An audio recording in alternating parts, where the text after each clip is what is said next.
win up to £25,000. The Community Lottery, a subscription-based lottery that allows you to continue to support good causes that matter.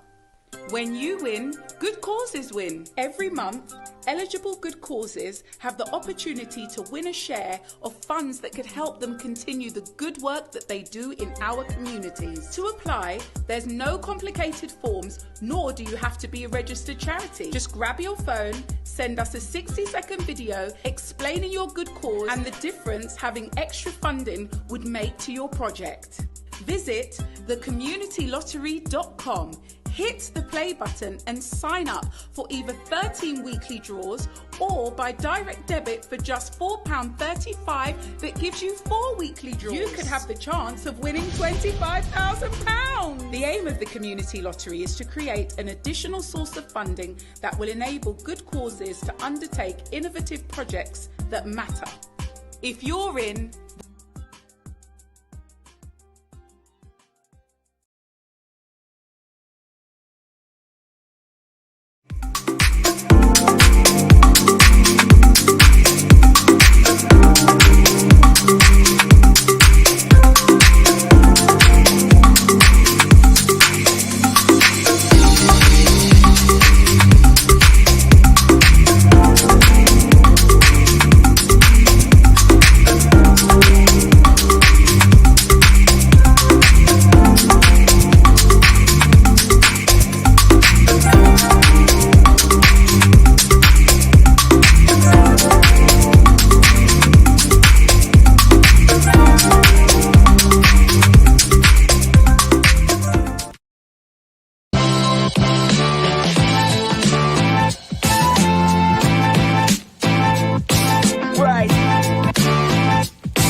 Well, hello and good evening to you all. Welcome to another edition of What a Week right here on MediaNet Live TV with myself, Mr. C Comedian, and of course my compadre, the man himself, Mr. Black History Extraordinaire, Tony Crossbody, ladies and gentlemen.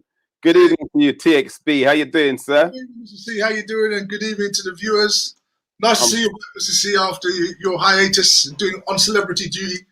Listen, I got calls during the week, man, saying, you know what, see, Tony Crossbody did an outstanding job. There were times he was a little bit lost because he didn't have you to bounce off. Right. But you know, we started being keyboard Mr. C's and everything, and we assisted him, and he did a grand job. They said he did a grand job. So big up, Tony. I can only commend you for holding the fort at such short notice, my brother. Thank you so much. Good, thanks, brother. I hope your project went well, you know. And welcome to the viewers. Good evening, Carolyn. How you doing, Carolyn? Lovely to see you, Karen James. Me and Karen are going to be doing a fitness class together. She said she's going to work out, help me lose the belly, man. So we're working. Go on, Karen. Go on, Karen. I didn't know you was that on that level of personal training, Karen. I saw a picture of Karen on Facebook. I said, ooh. What? Yeah, that's got you going. Olympian. What? Big up yourself, Karen. Big up yourself, Karen. Yeah. I'm Good sure it was Karen I met on Sunday, actually. I'm sure I met Karen on Sunday. Was it Karen? Was it you who I met on Sunday? Karen, let me know. I met a Karen on Sunday. I'm trying to think if it is Karen James and everything, because she didn't tell me her surname. So if it is, absolute pleasure. Wonderful lady in the flesh. And good evening to Angela. How are you, Ange? Nice to see you on the live. Sandra Henry, hello. You know what? I'll tell you what happened to me. You know, I forgot to mention last weekend. See, and the brother is watching now, you know, and I forgot to get his name. I'm so sorry, but I'm going to say good evening to him because I was walking on my on the high road, bro, minding my own business. Yeah, And yeah. he started approaching me. I thought, oh no, what's gonna happen now? What's this all about? He's ready. He's ready. Yeah, and he was with his brethren, Mm. and he said his brethren, hold on a minute, I want to just chat to this guy here. And I looked at him, I thought, I don't know him. So I thought, what one? So he came out, he said, you know what? I just want to say thank you for the show, bro. I watch it every week, you and Mr. C. You know? And it's really entertaining. And I was so taken back, in fact, that I forgot to ask him his name, because I thought I should have asked his name so I could shout him out. But if he's watching, you know who you are, bro. It was nice seeing you, man. So we're getting out there slowly but surely, Mr. C. People are watching. Come on now, big up, man. And also the mysterious brother, I'm gonna put the money in the post and everything. Don't worry, bro. Thank you for doing that, for boosting Tony's ego and stuff. I'm just jealous, Tony. That's all it is. I don't get nobody walk up to me in the street saying that they recognize me from this program at all. Nobody, man. You get all the love, bro, and rightly so. Rightly so. No. I just thought where I live in Big Bad Hackney, bro, we got probably where the core viewers are watching from. Boy. Yeah. You're right in the heart of Ghetto Wonderland. You know what I mean? Right. You know, in the heart of the Black Mecca. So probably that's probably why I'm bumping to them a little bit more often, you know? I actually live in Lower Halsden, actually.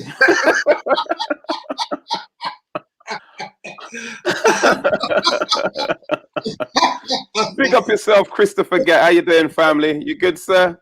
Much love to you and all the family, all the children, missus as well. Salute. Oh dear, man. Funny, man. But over the weekend, I managed to do a little bit of entertaining at the Street Sounds brunch, courtesy of Fifth Avenue, Studio Express, and Special Touch. It was a pretty decent event, I must admit. Again, the music was on point. Alan Brando, big up to yourself as well. Another DJ there who absolutely wowed the crowd with his musical talents. There was one or two little issues which I don't want to fester on. Probably I shouldn't even use the word fest or feast, because anything to do with food will make people start to complain. However, sometimes these things as organizers are out of our hands, but on the whole it was good. But listen, some extraordinary extortionate prices for drinks, man. Yeah, well, I guess you know what, that's probably one of the things to be expected now, isn't it? If and when things open up, is that a lot of these businesses are going to want to try and claw back some of the money, you know, that they've lost during the pandemic. Well, listen, I don't mind them clawing back some of the money, Tony, but the prices they were charging you like you've been drinking all there throughout the whole of lockdown and you had a tab. I think somebody said they got a you know, the small bottles of water, £3.60. Right? What? You know you can get 12 bottles from either Aldi or whatever, Lidl, or yes, £3.60. Wow. You know, you can get a whole 5 litre bottle of Saka or whatever for £1.60. Never mind £3.60. Teeth. So it looks like it was Karen that you met at this brunch, because Karen says Alan Brando was the bomb, wicked set, and you also met Charmaine. Yes, I did meet Charmaine as well. Yes, man, big up yourself, Charmaine. So what are you saying about I'm the only one that's meeting you? You're meeting them, man. But you know what I've realized, Tony, is that we take it for granted. We see their names every week, right? And we see a minuscule picture of them. You can't even really.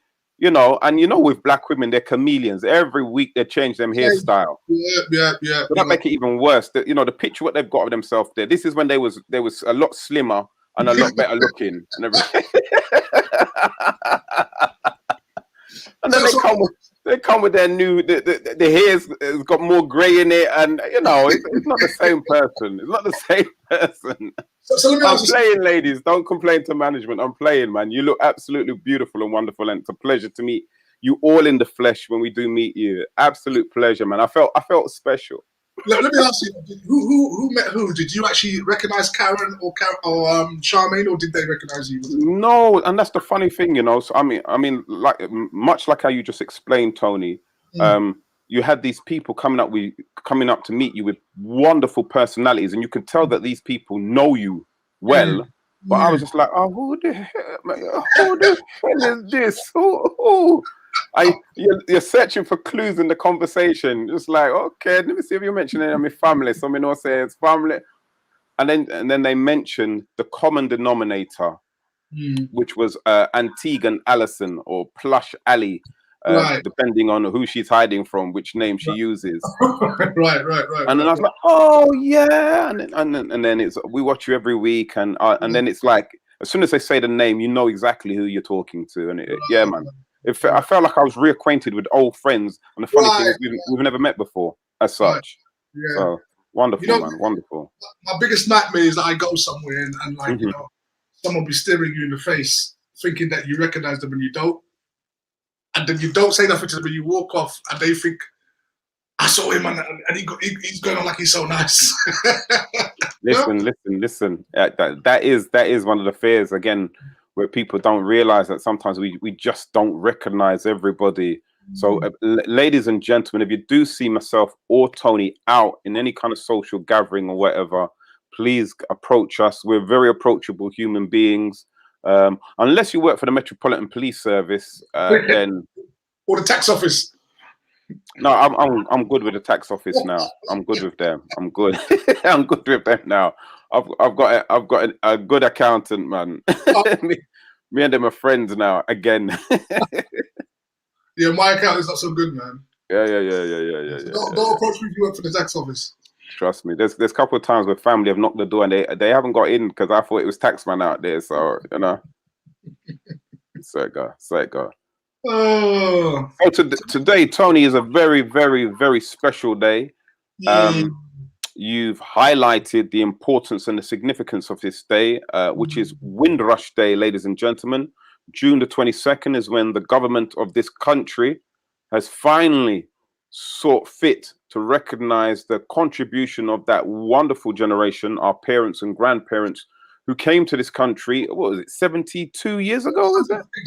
Exactly to this day, 73 years ago. 73 years ago, on the call of the government and Her Majesty to come and help rebuild after Britain suffered some severe damage physically and also economically as regards to World War II. And calls went out to the Caribbean and people said, you know, I'm going to pick up my tool grip and go to the motherland and assist in rebuilding. And they came, Tony. They came, man. What memories? Sorry, I was going to say what slide. If we could have a slide up, so all right, yeah. I was going to say, Tony, what memories did you have when you first arrived on Windrush Day?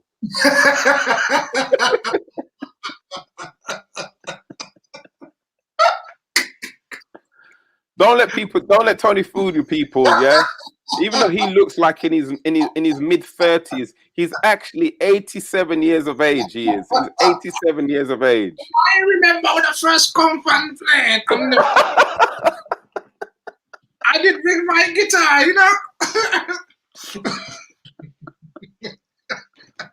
Oh, bless up, man. But it's a great thing, Mr. C, that you know we're actually, this is an official celebration, which is annual. I think there's been about 3 or 4 so far. This is the 4th one, if I'm not mistaken. But each year, and I'm hoping that you know, once the pandemic's lifted, we're going to really be able to push this in terms of making it much more widely known for the community, for us to support it. But yeah, so we have this celebration. Where's the slide? I'm waiting for the slide. Is it come up? Is it come up? Is it gone? It came and went. Oh, come on, let's have it again. Yeah, let's have it. So there we go. There is government support for this, and activities, and money going to certain charities. And I think we were talking before the show how you know, you were thinking about for next year getting involved, and I'm hoping myself now to see what contribution we can make to this historic day, because it's very important that we memorialize, this day. So it's very, very important. Totally agree with you. So here we go, ladies and gentlemen, the Windrush Day 2021. So Windrush Day takes place on the 22nd of June. It's a special day to remember around 500 migrants from the Caribbean when they arrived at Tilbury Docks in Essex in 1948. This year, the government has announced that it will be giving $500,000 to charities, community groups, and councils across England to mark the special event. So the money is going to be used to fund 42 projects, such as museum exhibitions, performances, and programs for schools to help tell the story of the Windrush generation. So again, if you've got any fantastic ideas yourself, then please make sure that you apply for funding for next year. Because if not, other organizations and other communities will apply for it and put on something which is, how can I put it, a little bit more lukewarm than what we would have done. Yeah, you can see how if we don't own our narrative, what's going to happen? You're going to have these companies start coming in and doing their sponsorship thing, like the Notting Hill Carnival, and then what started off as yours, you will be lost. Right, yeah. So it is important that we try. Those of us within the community who have ideas or have certain skills, volunteer ourselves for this particular day in memorializing this whole event, because that's why we're here now. And, we'll talk about a little later, Mr. C, won't we, about the impact that it's had on the country and where we need to go moving forward. Carolyn Samuda Simmons says $500,000, but they can waste trillions on the pandemic and stupid jabs. Very much true. Very, very, very, very true, Carolyn. Very, very true indeed. What can we say? I guess when it comes to these types of things, government have what they can see as their priority, right? So what's the priority for them is where they put the most money. Military is a priority, more money will go into that. But community projects, Black people's activities, they'll give you a token, something, right? But we just got to work with it. And build what we have from here. I definitely agree with you, Tony. I think once we work on it and build on it, then what will happen is that the bigger this event becomes, the more money they will have to put into it in the end. Because they love to claim our things. They didn't want nothing to do with Notting Hill Carnival first and foremost. But now look at it now. Everybody wants a piece of Notting Hill Carnival. But the thing again, see, it's important that we support it. You see what I mean? Yes, government grants are great and they're useful, but we have to put our hands in our pocket to make this grow, and for future generations, because we've got the little infants now who will also need to know this story so that they can tell it to their children, right? So we need to support that. Yes, okay, government, we appreciate the assistance, however small, right? But as a community, if we really treasure this history, then we need to donate, or we need to make ourselves ourselves available to support it. Absolutely.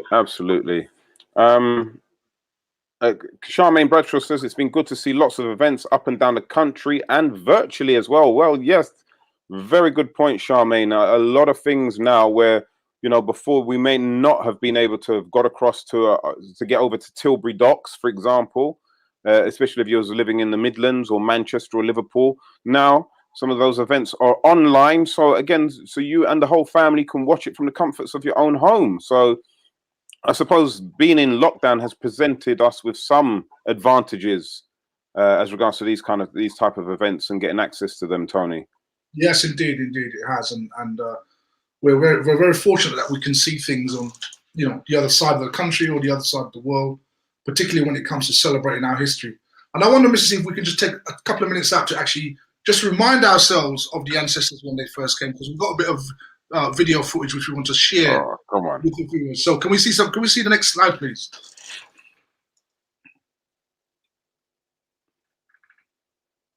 2nd of June 1948, the MV Empire Windrush arrived at Tilbury Docks in London, carrying 492 West Indian immigrants.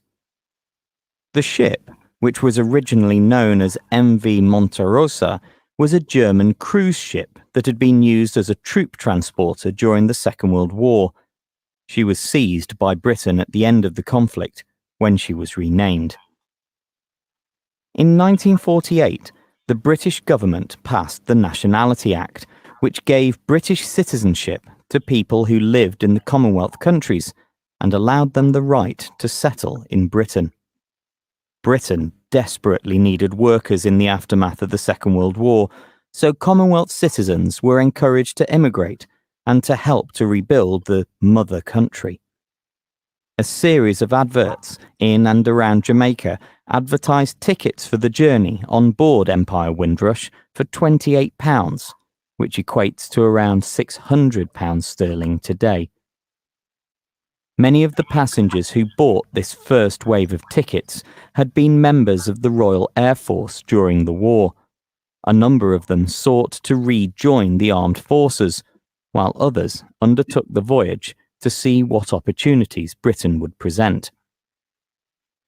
Although the press generally greeted them warmly as sons of empire, some members of Parliament opposed the arrival of the immigrants. Their presence was needed to staff a number of industries, however, but although Britain was short of workers, there was also a shortage of housing. This led to the new arrivals being temporarily housed in the deep-level air raid shelter in South Clapham, approximately 2 miles away from Brixton town centre, while they searched for accommodation. The majority permanently settled in Britain, but the Afro-Caribbean community experienced significant prejudice, intolerance, and racism in subsequent years.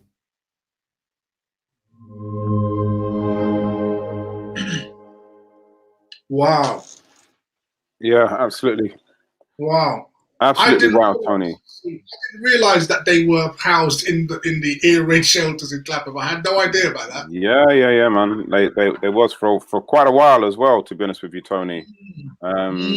So, you know, you could imagine. I think that's one of the reasons why, when they first came, they were such a close knit. And you know, you'll see it in your parents' friendships, or, you know, for some of you, your grandparents' friendships, where even to today, those who are still alive, they've still got those same friendships. Yeah. You know, because literally they came with the two grips they had, a little bit of extra change, and that's all they had. And outside of that, those two grips and that little bit of change, all they had was each other as community. And that's what got them through, I think, to be honest with you. So, you know, I think sometimes when we look back and we hear these stories, and most importantly, when these stories are shared, that it gives us a better respect for them, and hopefully the generation that have come after us as well kind of understand the passage of rights, where children of today can literally walk anywhere and feel quite free and privileged to a certain degree because of the sacrifices that generation has made. And that's why it's so important to honor them, Tony. Oh, absolutely. See, I mean, when you hear some of the stories they tell you about that time, but it's funny, even though that it was quite challenging, I get the impression from some of the elders that it was a happy time, because there was that sense of community. Like you said, they only had each other, and they found ways in which to, support each other, and also how to create their own entertainment, and how to support each other financially by means of the partner system. We'll talk a little bit about that. And so they learnt, because a lot of them had a shock to their system, particularly those individuals who fought for the British during the Second World War.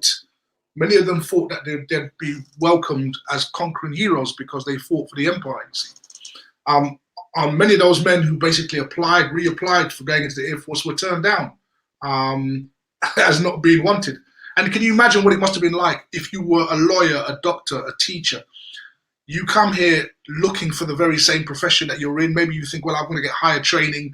You know, I'm going to go to a sort of higher school or university for my discipline, only to be told, well, no, there are no vacancies, but we've got a lot of stuff on the buses. You know, we need cleaners, road sweepers, right? So that all of that must have been quite shocking to them, as well as trying to find accommodation, right? Being refused housing, and just a general discrimination in the society.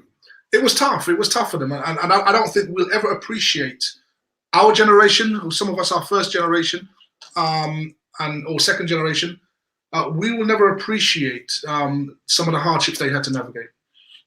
You know what, Tony? Well said, to be honest with you. And I think it's a very, very a topic that we should really examine, to be honest with you, because, you know, look, us being born here, we have a very good understanding of racism from the time we hit probably around about 7 to 12, depending on who you are and where, you know, which generation you grew up. For us, our first experience of racism and getting a full understanding of racism may have been between the ages of 7 and 12, i.e. from the first time somebody called you a name which you didn't understand, to when you watched Roots and you got a full understanding of the level of it. You see what I mean? Whereas now, if you come to a country where you're a fully fledged adult or a young adult, you know, you're 21, you're 25, you've never seen it, you've never experienced it, you have no concept of it at all. And then to hit it full face on and to deal with that mentally whilst dealing with all these other challenges, what you're talking about, Tony, i.e., you know, obstacles to employment, obstacles to housing, obstacles to education, and dealing with that full frontal, the full ferocity of racism. Yes. I mean, as far as the employment is concerned, there were lots of it, right? There was lots of it. I mean, I remember, you know, stories at my uncle's, and they used to talk about, they used to always go into a labor exchange. They used to change jobs like it was nothing. That's how much something. I mean, you talk about the aftermath of the Second World War, and I mean, Britain was still developing. Well, excuse me. I mean, right into the 90s. I mean, you know, Docklands and all the rest of it was run down for decades, right? And these guys could go from job to job to job, but what many couldn't do, not too many could join the professional classes. Yeah. There was definitely barriers. 100% there was barriers. And even as you're saying, the reasons for going from job to job was because most likely in that job there was some form of racism you was facing, which required you to leave that job. Indeed. For the safety of whoever the person was who was administrating the racism. Yeah, indeed. You know, my dad always said to me that he was always comfortable going to factories or companies where there were more black people there. So, you know, it was a much more relaxing time for him, as opposed to when it was probably predominantly white. They used to face issues within the company that they couldn't tolerate. So, but you know, the working class jobs were there in abundance, and there were a lot of types of work which the indigenous population did not want, right? But then there were sort of jobs where you could sort of go for the ranks, for example, like in nursing and stuff like that. Of course, not many black doctors, but more so black nurses, and these stuff. But somehow, sorry, just another point I was going to make. You know, when these people were in the Caribbean, we forget that the Caribbean was run by whites in their day, right? So the colonials were the sort of magistrates and the town and the judges and all that. They were running the Caribbean. So there was a certain deference towards whites. They sort of kind of, you know, recognize. Yes, they did. We can't lie about that. And that was always in their mind. And that was one of the motivations of coming to the mother country, because, you know, they believed that, you know, their status could rise just like the colonials that they experienced on their island. So they wanted those opportunities. So they came with that, and in all honesty, they gave a lot of that to us. right?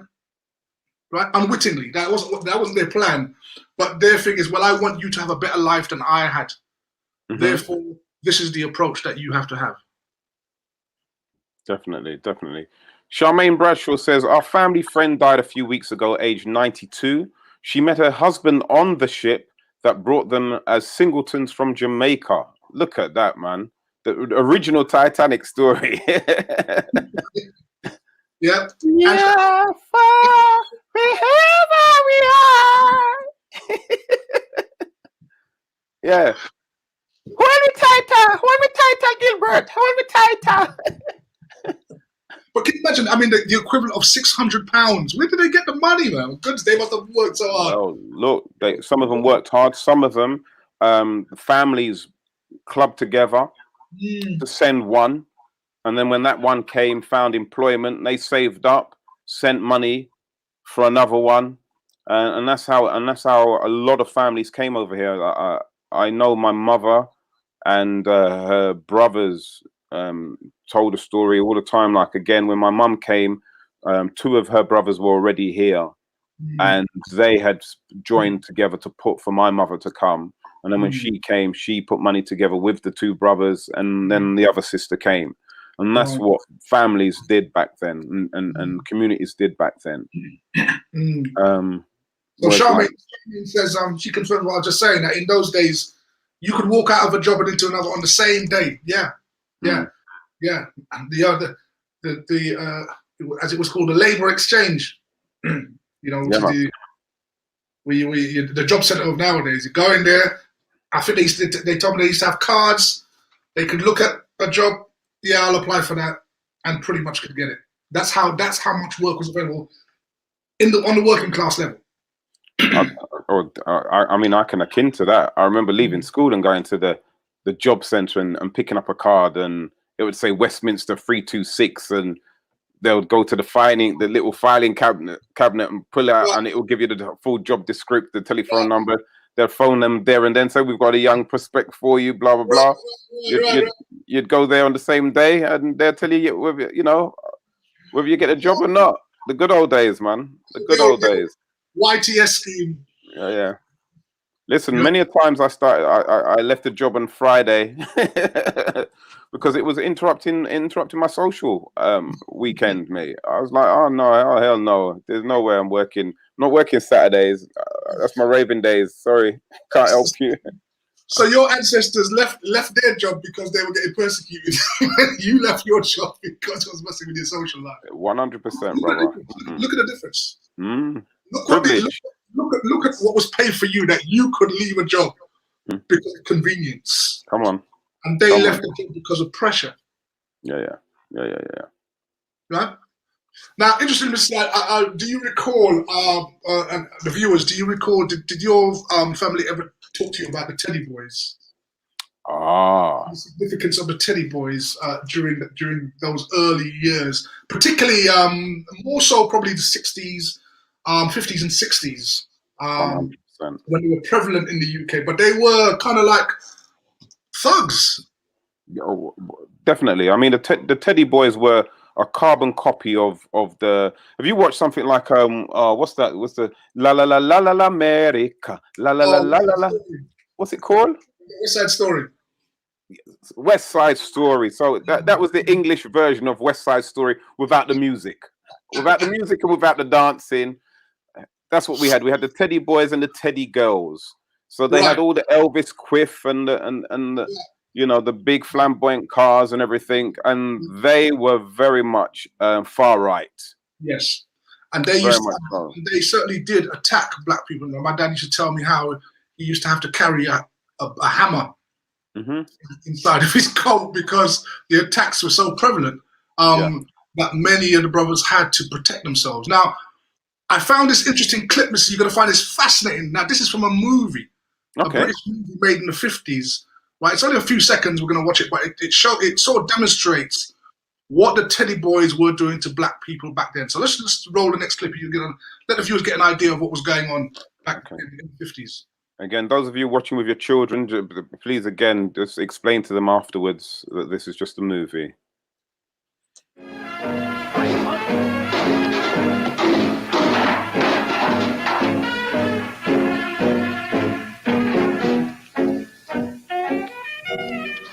What's the hurry, nigger? Out of the way, nig. On your way then, sonny boy. And hurry!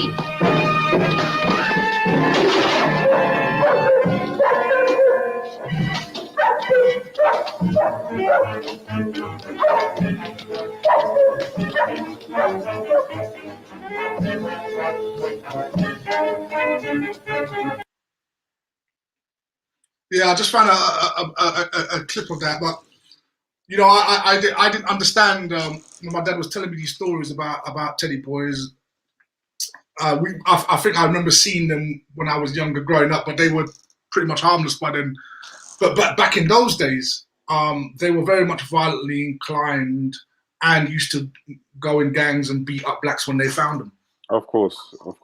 And again, like, you know, when we think about things like the Notting Hill Carnival, that's the reason why the Notting Hill Carnival literally came about, was because of that kind of behavior and the resistance to that kind of behavior, which kind of sprung the Notting Hill Carnival as a celebration. And you know, my father and my stepfather used to tell me stories all the time about how you know, because like for me, Ladbroke Grove is ends.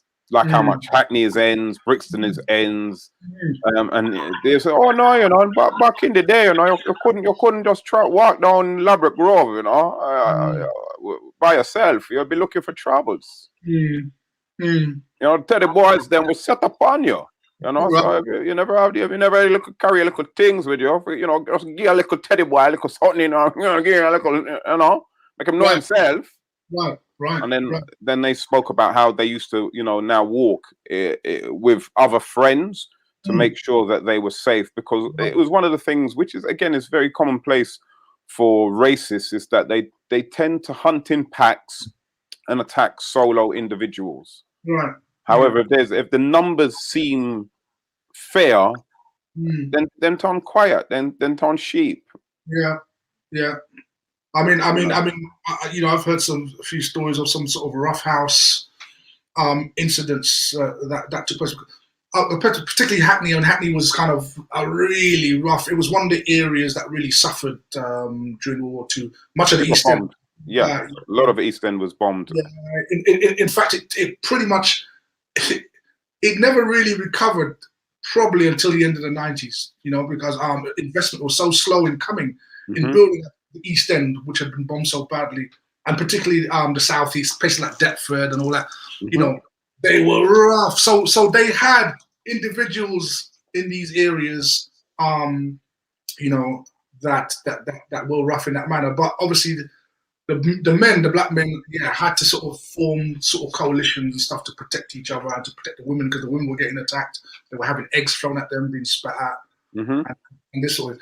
And interestingly, I just saw a comment from Karen James. She says that I used to be scared of skinheads when we grew up, and when we got to adolescence, that's who we were dealing with, right? Because back then that was the rise of the National Front and skinheads, and then we had that element to deal with. So that didn't change despite the generation.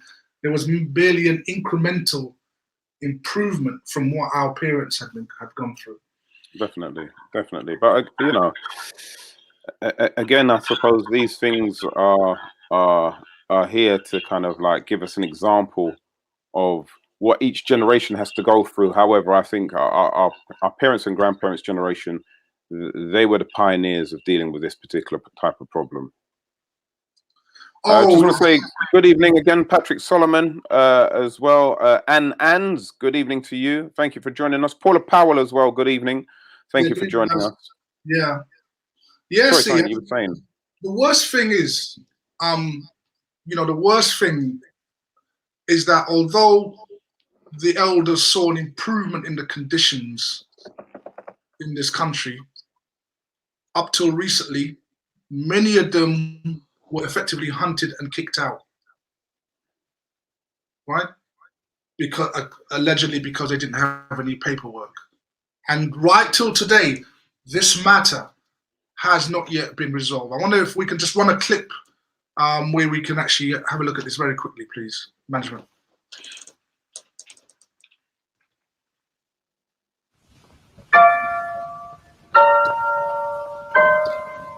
It doesn't get any worse than this for me, that you're actually turfing out your own people out your own country.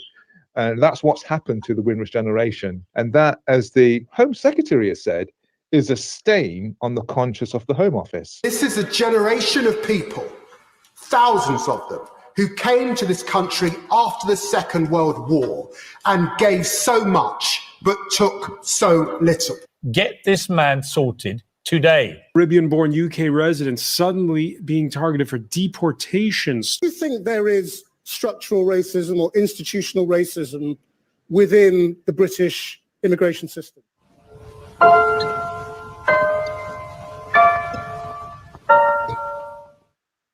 Windrush is the term given to the first migrants who came over from the Caribbean in 1948 on the ship HMT Empire Windrush. This lovely city, you can go to France or America, India, Asia, or... Long came in about 60 or 61.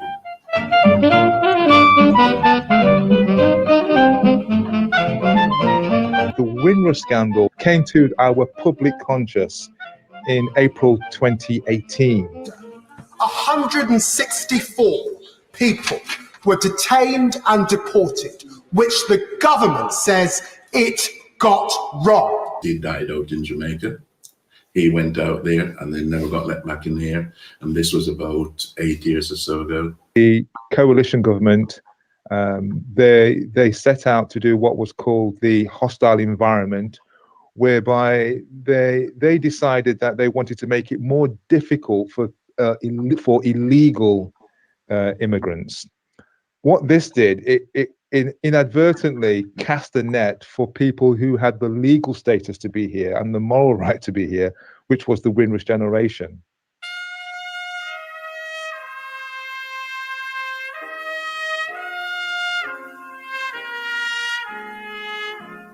Everything he owned and that was here, and he couldn't get back into this country. Justice never rolls in on the wheels of inevitability.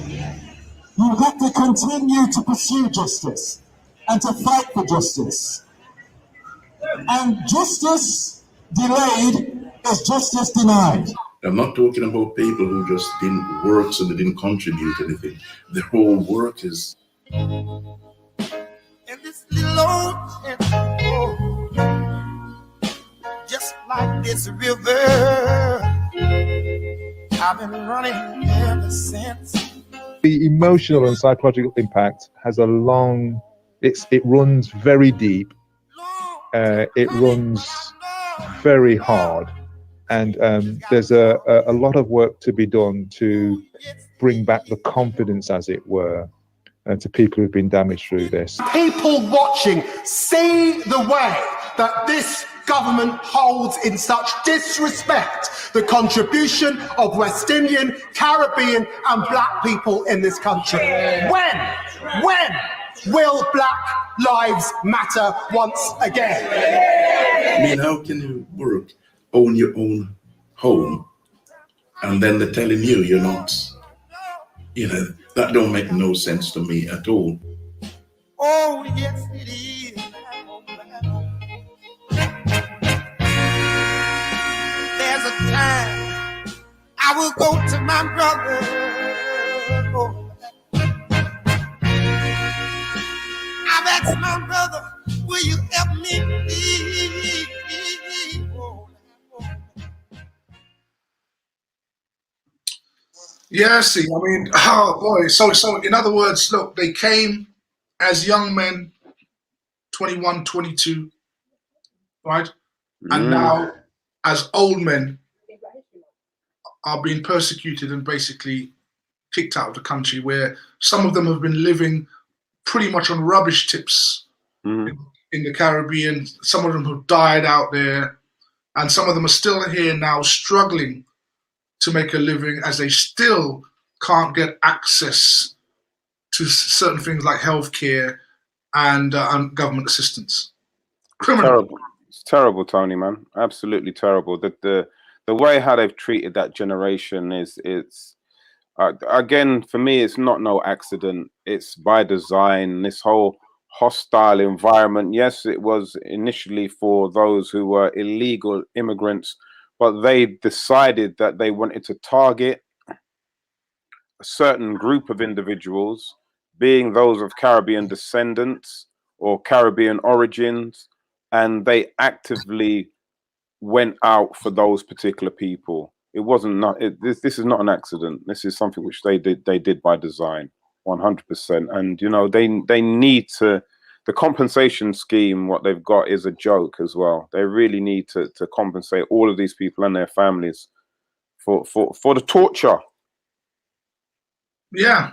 I mean, just before the show, I just saw a news report that said that the Windrush Compensation Committee is now going to be reformed based upon the fact that too little has been paid. That it's been too slow. I think it's about 11,500 people that need to be compensated. I think they've compensated about 300 and pretty much given them a pittance at that. Yeah, so that's got to check. But it's taken all this time, right? The government are dragging their feet, and meanwhile these people are suffering. These people who have a legitimate claim to being here. Mm. And like you said, it's hard. It's hard not to believe that this is intentional. These people have had a double dose of suffering. They've come. They've come and helped rebuild. They've contributed their culture, which has enhanced the British culture, and then in their old age again, you're dealing with them in a roughshod manner. And I think, look, this whole compensation thing as well, Tony, is that for me, it's like they're almost dragging it out because they've got a feeling, based on the mental torture that they've put these people through, that they're probably only going to be alive for the next 3 to 5 years. You know, having been denied access to your bank accounts, your house, your pension, dropping you into a foreign country. How the hell are you supposed to survive? How the hell can you survive? You can't. I mean, there's only so much that family and friends can do to support you, right? And so during your working life, when you pay taxes, you were quite legitimate then, right? When you consumed and helped build up these corporations, you were quite legitimate then. But now you're caught in a net which specifically was not for you because you had legal status. And like you say, I mean, and like the viewers agree, I mean, the problem is, you see, this is intentional, but nobody's going to be held accountable, Mr. C. Well, you're so right. Sorry to cut you, Tony. You're so right. Nobody ever is held accountable in these things because it was done by design. It's either through theft by stealth, as I like to call it, because I mean, you got to say to yourself, what's the reason for attacking this particular generation of people? What is the reason? Nothing more, I think. Again, I've got no evidence of this, ladies and gentlemen. This is just me talking off the top of my head, chatting nonsense. There's nothing more than somebody in Parliament says, you know what? If we send all of this generation back home and class them as illegal immigrants and deny, do you know how much we'd save on pensions, on blah blah blah, on blah blah blah? What other reason could you have to send these people back? People who've been here since they were 3. Who've worked, as you said, Tony, correctly, all their working lives, paid taxes all their life, and now at the moment of retirement, where they're supposed to enjoy their pension, you're sending them to a foreign country without access to that pension. Absolutely. The house which they've paid the mortgage off for, you're saying them that they have no legal right to it. Absolutely. It's you send them back across the Atlantic Ocean with nothing. It's theft. It's theft by stealth. That's what it is. Absolute exploitation. And, nobody has any sort of powerful oversight where the government can drag their feet forever. These people, unfortunately, may end up passing away and never seeing justice. And the problem is, because of our sort of fractured nation, we can do, but we don't. We can't mobilize. We don't have powerful representatives. But give our respect to David Lammy for speaking up and saying what is. But we need something more than that to push government to actually resolve this matter.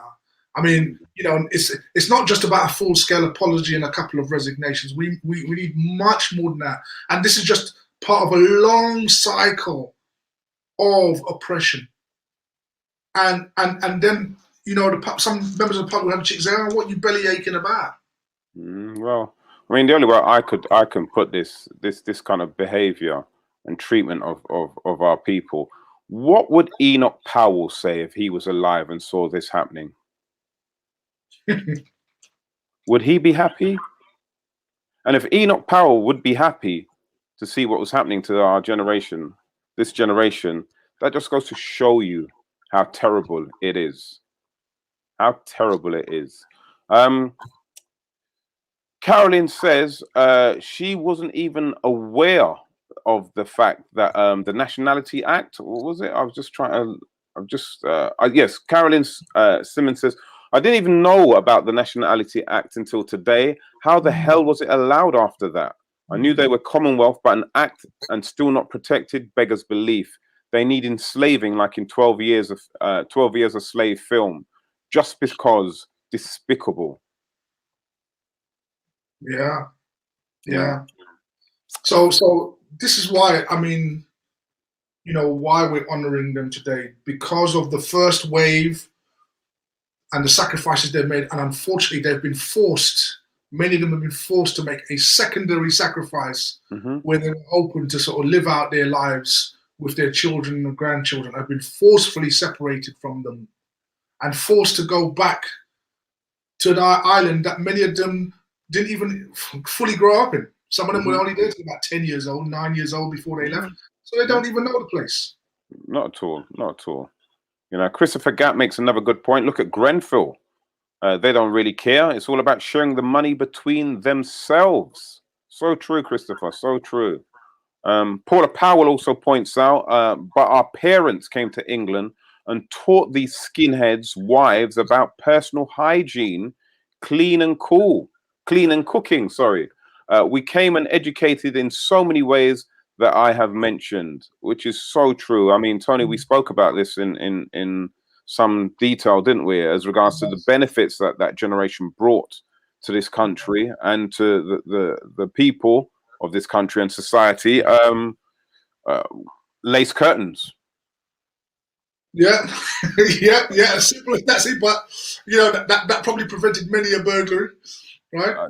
Listen, again, just, you know, I have vague memory of eating chips in newspapers, and I'm, you know, correct me if I'm wrong, but I was sure that the amount of Caribbean people protesting about the print coming off on the chips is what led them to change that, but otherwise they was quite happy having their fish and chips in newspapers, mate. Yeah.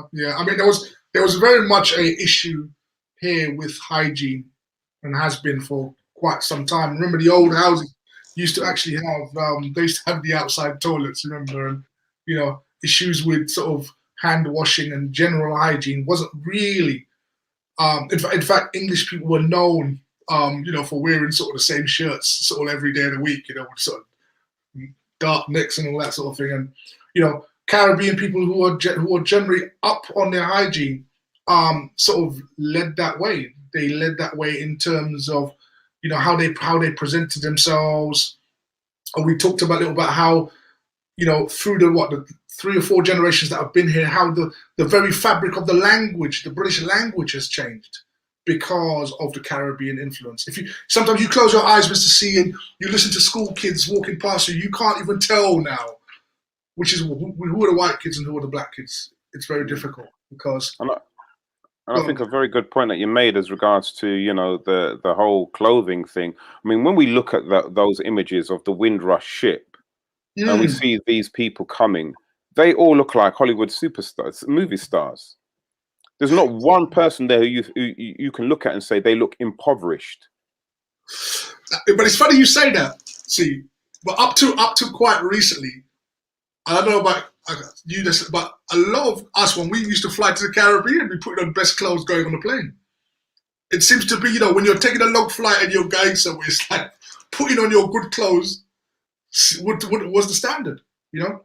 And they came here with that and brought so many things that we now take, for granted as culture, but it is primarily West Indian culture. So when we talk about the fashions and the styles, the hairstyles, when we talk about, we talk about the music, we talk about the instruments, steel pan, we talk about the festivals, carnival, the park festivals, what sound system brought to the culture and how it changed music, the landscape of music. So many different music were created out of Caribbean music, which has made many, sadly, non-Black people millionaires.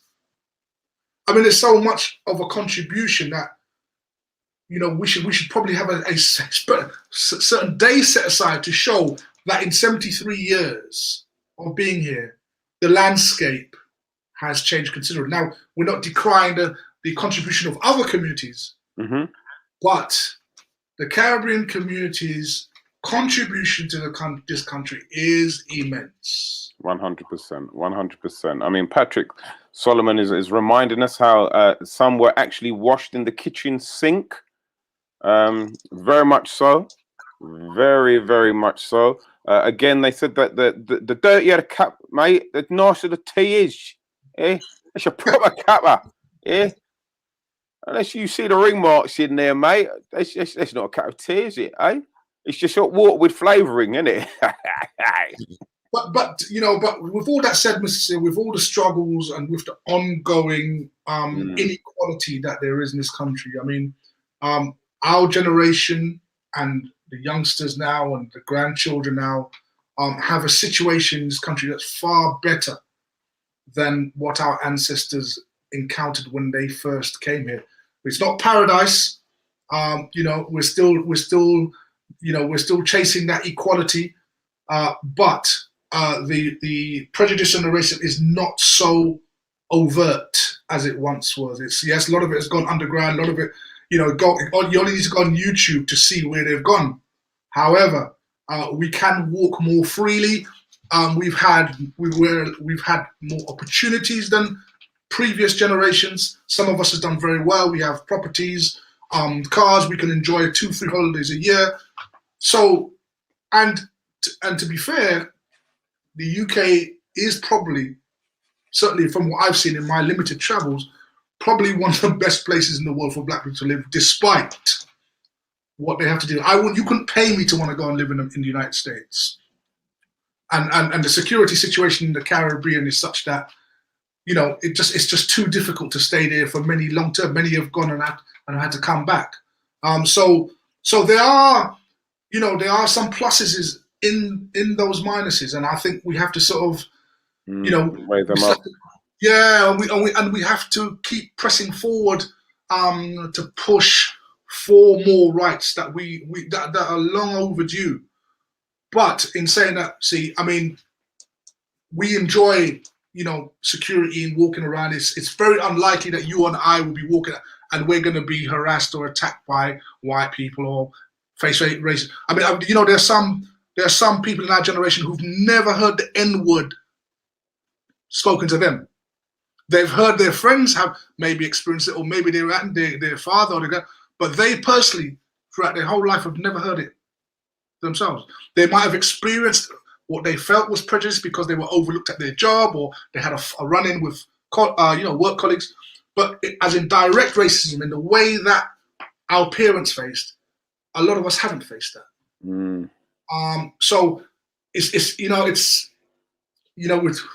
got the struggle. The struggle continues, but we've made some progress moving forward. I think I experienced a little bit of racism over the weekend, but I'm not 100% clear. I was walking down a road and I could hear the sound of some children outside a house. Was actually they were the little boy was definitely swearing. And you can tell sometimes by the tone of somebody's voice whether you feel like they're addressing you or not. So I turned around and this little boy was looking at me, swearing at me, and he was trying to give me a finger sign, but he was using the wrong finger. Right. And I was looking at him thinking, why is this little boy? He was obviously of foreign origin, some kind of Eastern European or. Right. And I was just looking at this little boy, and I was thinking, why is he swearing at me and giving me the wrong finger? And Right. I could only feel that it was to do with my race, but I couldn't prove it. Right. So I just looked at him and laughed, which was so funny. And then what had happened was he didn't realize that his sisters, when they saw that I'd stopped and I was actually facing them, his sisters had run inside the house and closed the door behind him, and he didn't realize the door behind him was closed. So he was still there giving me the finger, oh yeah, and cussing and gyrating his groin now. And and then when I looked at him and laughed, and I did the one little step towards him, he turned around to run in the house, but that's when he realized the door was closed. And then I started laughing loud. I said, yes! But I didn't want to take the step forward anymore, just in case. So yeah, the look on his face was priceless, man. Sometimes you just have to laugh in the face of these people. You do. They don't have no power over us. From a positive viewpoint, I mean, we are very well established here, and moving forward. I mean, somehow we've got to mobilize in such a way that these quote unquote mistakes don't reoccur. I mean, it's something's got to be done in that regard. I don't think we could possibly leave it to the government to sort of drag their feet. Well, you know, we have to have some type of body set up to push this sort of thing. But yeah, go on. I think that's always been our mistake, really, with these kind of things, is that, you know, if we're going to protest, we need to protest with purpose. But most importantly, we need to attack laws with laws. That's what I think it is. Until you know, somebody says, you know, this is a direct violation of the Human blah blah blah Act or whatever particular act, because there's definitely some kind of act out there which this behavior is against, and therefore until we start attacking the government and those with the right kind of action, you know, as I said, protesting with purpose or legal implications, then they'll drag their feet for as long as they can, because they can. Indeed. And Mr. C, so with that thought, we've come to 8 o'clock. Yes. So we're about to kind of embark on the Black History segment of our show. But before we do that, we're going to just have a quick message and come right back. One Love Lottery is a new exciting weekly lottery established to help raise funds for our young people aged 17 to 25 and to generate community wealth in the UK. By playing One Love Lottery for just £1 per ticket, you also stand a chance of winning some amazing prizes, including our jackpot of £25,000 each week. Tickets are available from onelovelottery.co.uk or call 0208 183 1832 for more information. Draws are made every Saturday and you can play as many times as you like. Players must be 16 or over and reside in the UK. Please support One Love Lottery today. United we stand, divided we fall.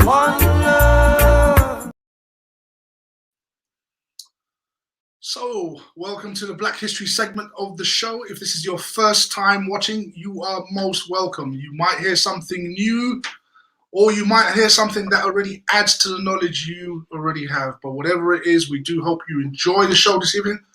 Mr. C, what I'm planning to do today after we have our discussion is invite our viewers to ask questions based upon what we've been discussing, what we're discussing tonight and the last 2 weeks, which is based upon the science of God's existence. So we do invite viewers to basically ask some questions. You can even ask questions during the show based upon what we're discussing, but after the show, I want to do a Q&A based on the science that we've been discussing, or anything to do with this whole idea of being Hebrews or the transatlantic slave trade. You can ask your question. So if you think about your question now while we're going through the show, and then as we get to the end, we'll try and take some questions. I don't promise I have all the answers, but I will do my best to answer your questions. Just want to say as well that if you feel that there's a question you wanted to ask and we've gone past the topic, then just jot it down with on a piece of paper, And again, we can address that question at the end, as Tony said in the questions and answers. So grab yourself a little pen and paper, jot down some questions what you may have, or any questions you think were not answered, and then we'll pick those up at the end. Over to you, Tony. Excellent. So if we could just have the first slide, Mr. C. So we run this first slide usually at the beginning of the show because some people are speaking for the first time, so they might not know. So Afro-Caribbeans are the subject of tonight's show, Mr. C. And what we want to demonstrate is why Afro-Caribbeans are the original Israelites of the Bible. So if you could just take the viewers through that list, please, and tell them about the relevant scriptures. People, you can actually screenshot anything you see, or double check for yourself. If you have a Bible, a physical Bible, or you've got a Bible on your phone, you can follow along. Actually check that what I'm saying is not porky pies. There you go. And for those of you of African Caribbean descent, porky pies is slang term for pork pies, lies, Cockney rhyming slang. Coward, if you didn't catch you long enough, we'll send you back home if you don't get fooled. You muppets. Reasons why Afro-Caribbeans are the Israelites of the Bible. Number one, transported into slavery by ships, found in Deuteronomy 26:68. Enslaved and oppressed for 400 years, Genesis 15, chapter 13. Their identity would be stripped from them, Jeremiah chapter 17, verse 4. Foreigners would assume their identity, Lamentations. Lamentations. Chapter 5, verses 2. I always get that one wrong. Lamentations. Revelations 2, 9, and also chapter 3, verse 9. They will be ridiculed as people. Second Chronicles, chapter 7, verse 20. Bottom of society, says Deuteronomy 28:44. Hung from trees, Galatians 3:13. Also found in Deuteronomy 21:22. Scattered to different nations, Deuteronomy 28:64. Also in Luke 21:24. And finally, number 10, in constant fear of their life, Deuteronomy 26, verse 66. Thank you very much. So there are many, many more reasons why we could point to, but due to time, that should suffice for now. Let's have a look at the second slide. Now, let me say something right quick. I think back on the African-American people in America. I think how that they were taken against their wills, put in the belly of ships, brought over here, beat, cussed. Many of them died in the guts of those ships, thrown overboard. They were pulled from families over there. You ain't never heard a gut-wrenching song. Do you hear a black person sing one of those old black Negro spirituals? Nobody knows. I can't sing it like that, see, because I hadn't experienced what they be. When you've experienced hell, it comes out of the voice. I said, when you experience hell, it comes out of the voice. If you're one of those people that you got problem with black people or whatever, you better shut your mouth, because they're God's people. You better hear what I'm saying to you. You better shut your white mouth.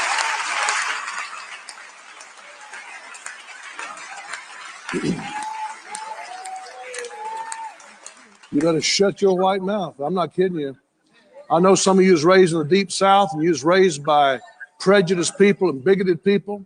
You better get that out of your system. You better get it out of your system. It'll cause you to suffer right along with those masters. It'll cause you to suffer right along with them. These are God's people. And I know that there's wicked in white races and wicked in black races and all that. I'm not justifying none of that stuff. I'm just saying God knows what happened to the black race. He knows how they wound up over here. And God is going to reimburse the black people for all their trouble and all their labor. You watch what I tell you.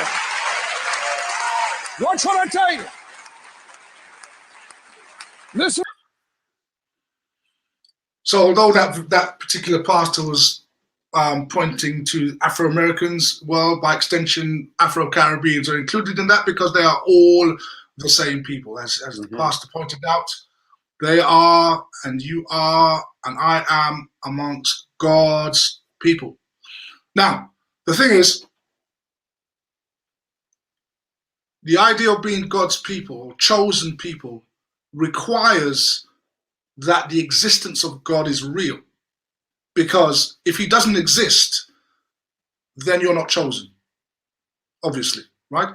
So for the last 3 weeks, we have been embarking on a scientific course, almost going back to school, as it were, discussing how science actually proves the existence of God. Despite what they tell you in media, what they tell you in education, and they try to write the Most High out of the picture, science actually proves God. And in fact, scientific findings have more in common or with the Bible than you would care to imagine. Next slide. And so the thing is, to understand this, you don't need to be a scientist. You don't need to be super intelligent. You just need 3 components to appreciate what science says and how the Bible matches with science. You need to have logic, common sense, and an open mind. That's all you need. You don't need to know science. It's helpful. But you need these 3 components to understand the logic of how you and I got here, why we even exist. Okay? So we've been sort of going back, looking at what science has been saying about the Big Bang Theory and all this stuff. And I want to cover some of this material again, just because during the week I've had I've had a few sort of inquiries about some of the things that I've discussed, and I want to make sure I clarify it. So after this particular show with regard covering the science, I am so confident that you guys will be able to talk to anyone. If anybody asks you, well, God doesn't exist, so I don't believe in him, right? You'll be able to do this. So let's look at the next slide. I just want to say, Tony, sorry, just before you go, because this is such a good thing to put there, those 3 things: logic, common sense, and open mind. Because before there was science, this is what people use to find science, right, to define science. You see what I mean? Before Newton had his theory of gravity or whatever, it was logic, common sense, and an open mind which came up with that equation. So these things was there before science. So logical thinking helps us to attach one point to another. So as A goes to B, goes to C, and you see if there's a discrepancy, right? If there's a discrepancy, then your logic will detect it, and it won't make sense. See, look, Christopher says you've been giving big headache for the last 3 weeks. No, Chris, your headache's all over tonight. Tonight we have the Anadin. Yeah. That's because your wife licking your head with the Dutch pot again because you never took out the rubbish, Chris. But it does take a little while for the information to seep in. When you hear it for the very first time, it kind of hurts your head. The second time you hear it, okay, I kind of getting it. Third time, it gets in. All the dots start joining. But we have to do this because, and this is so important, because this is the first thing that, atheists and agnostics, non-believers, they're going to ask you some of these questions. So why do you believe what you believe? I mean, come on, you can't just believe because you believe. There has to be some scientific basis, because science is the new religion. Science is what everything is measured against. When you have a debate with someone, some people say, well, the scientist said X, Y, Z. Well, that done all argument. So we have to look at what the science says, and we have to compare that with what the biblical account of creation says and see where they are connected. So you need these 3 elements without actually needing to be a scientist. So next slide. Let's start at the very, very beginning, right? And we've touched on this already, but we need to touch on it again, because we're going to start making the connections, and you're going to start to see it. You're going to start to see it, I promise you. And as I said, if you have any questions about it, we can talk about it afterwards.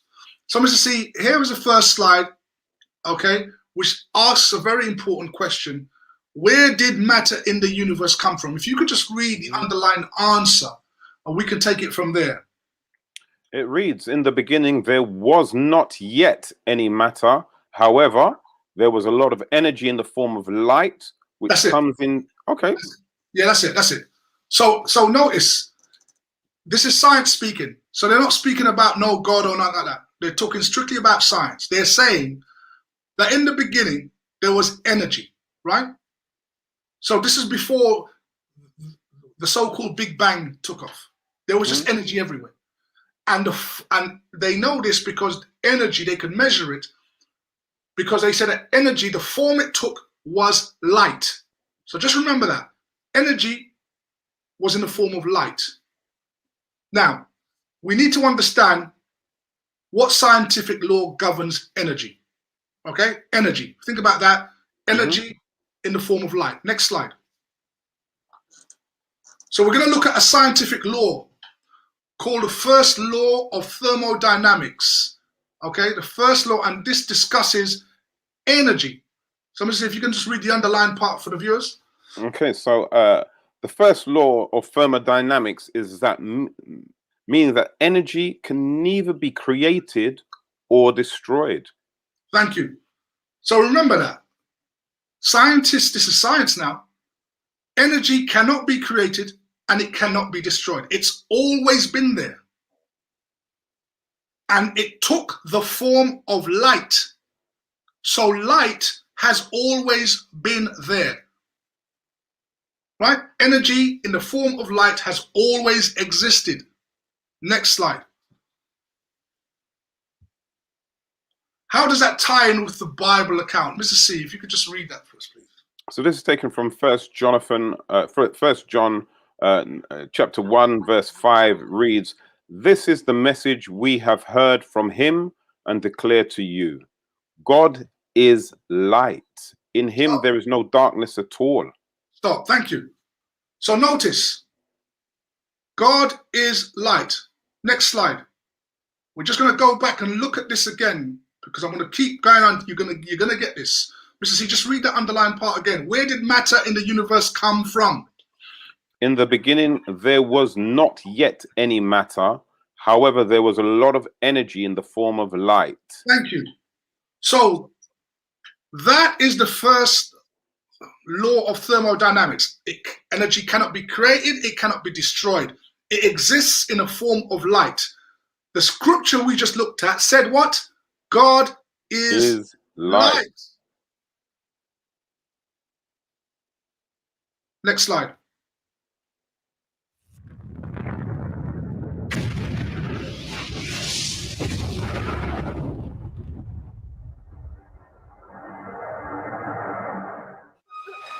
Photons are the packets of energy our eyes detect to see the world around us. And in the bizarre world of quantum mechanics, photons are at the very heart of magnetism. Plunging down to the subatomic level, we can see how atoms are made up of a nucleus surrounded by a cloud of electrons. Think about the structure of an atom. There's a positive charge to the nucleus, and then the electrons have a negative charge. These two attract each other. To explain this attraction, quantum physicists think that both protons and electrons spit out short-lived bursts of photons. Oppositely charged particles absorb each other's light, and this draws the particles together. This attractive force is known as electromagnetism. Atoms themselves would not hold together if it weren't for electromagnetic forces. Electromagnetism also causes atoms to stick together, to create the molecules that form us and everything around us. Electromagnetism is responsible for the very structure of our matter, atoms holding together. Molecular bonds in our bodies, those are bound together by electromagnetic interactions, and therefore they're bound together by light. So, notice what they say. Atoms, we're all made of atoms. All matter is made of atoms. Within atoms are what's called protons and neutrons. Protons and neutrons swap light energy, referred to as electromagnetism. That's what holds everything together, is light. Next slide. Mr. C, would you read that for us, please? The Lord wraps himself in light as with a garment. So, in many passages in the Bible, God is described as the source of light, the father of lights, as light itself. Light is the source of all life. It's the source of all matter. That is how you and I have come to be. This is what scientists say. And this light was energy that was there at the very beginning, of which there wasn't a beginning, but it was always there. Science says that. So you have the first law of thermodynamics says energy can't be created or destroyed, but it was there at the beginning, and the form it took was light. Science is saying that at the center of all atoms is electromagnetism, which is light. Coincidence? Next slide.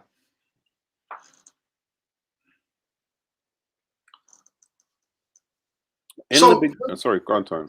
So, considering that, you see, light being there at the beginning, and all matter coming from energy in the form of light, the first verse of the Bible is a very scientific verse as we break it down. Mr. C, would you read it? Genesis chapter 1, verse 1, classic. In the beginning, God created the heavens and the earth. Thank you. So science tells us that in order for there to be a universe, you need three elements. You need time, you need space, and you need matter. That exists in the universe wherever you are. And in that first verse of the Bible, we are told that all three elements exist. In the beginning is what designates time. That is when time started. And it says God created the heavens, which is space, and the earth, matter. So time, space, matter exists in the creation account of the Bible. So as you look at the slide there, for example, you can see it. So that the netting, you have netting and you have the earth on top of the netting. The netting represents time, and the earth represents matter, and obviously the universe, the physical universe, represents space. All of which is in harmony with the Bible. So let's go back again. Science says, in the beginning, there was only energy. First law of thermodynamics says, energy cannot be created or destroyed. Science says, this energy took the form of light. The Bible says, God is light.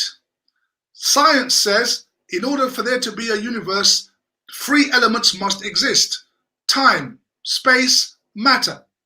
Genesis 1 verse 1 says that in the beginning, time, God created the heavens, space, and the earth, matter. Next slide.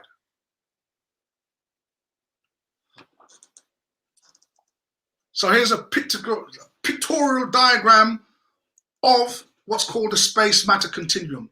That time, space, and matter must exist in the universe. This is a scientific fact which cannot be disputed. Next slide. So, as well as talking about how energy has always existed, and it existed as a form of light, and out of which all matter came, science is also now telling us, Mr. C, would you just read the headline at the bottom of that page of Science magazine? A simple explanation of mysterious space-stretching dark energy. So, it discusses how the universe is continually being stretched or expanding because of something called dark energy. Let's get a little explanation about this in the next slide. And is a huge deal, and it's only getting bigger. Expansion pun. Okay, so if that's all true and our universe is expanding and isotropic, what does that even mean?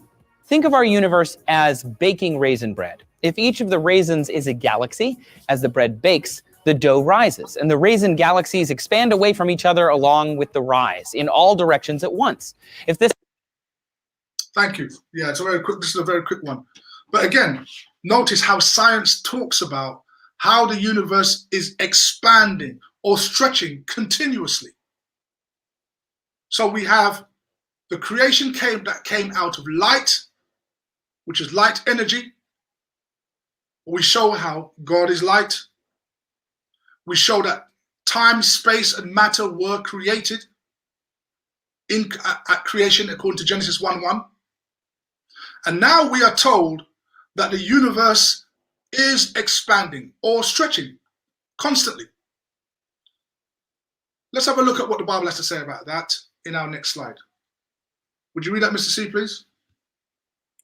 Zechariah 12 says, "The Lord who stretches out the heavens, who lays the foundation of the earth, and who forms the human spirit within a person." So that first line, can you read it again? What happens? What's that? The Lord who stretches out the heavens. So notice, science says that the universe is constantly stretching. The Bible says that it is the Lord, the Most High God, who stretches it. Coincidental that this is in harmony with what science is saying? It's interesting how science goes out of its way to try and disprove the existence of God, where if you actually do a little digging, you will see that many of the verses in the Bible that discuss creation actually are very much in harmony with what scientists are only now discovering. Only now are they discovering it. Next slide.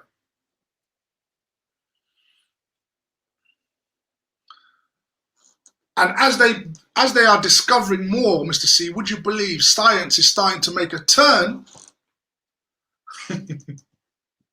as more knowledge is becoming available?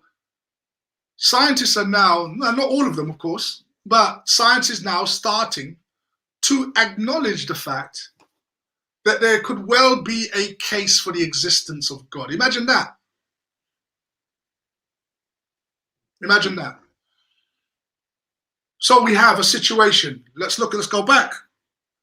Science says energy was there at the beginning. It took a form of light. Bible says God is light. The first law of thermodynamics concerning energy says energy is not created, energy is not destroyed. Science says that in the heart of every atom is electromagnetism, which holds all matter together, and at the center of that is light. Bible says God clothes himself in light, and that he is light. Science says the universe is constantly expanding and stretching. Bible says the Lord himself stretches the heavens. Now, after thousands of years and scientific advancement, some in the scientific community are now coming around to this idea that this universe was created and did not just come by itself.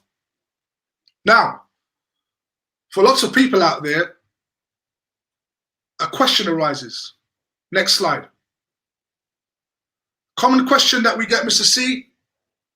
Who created God? Who created God? This is going to be something that you might get over the dinner table.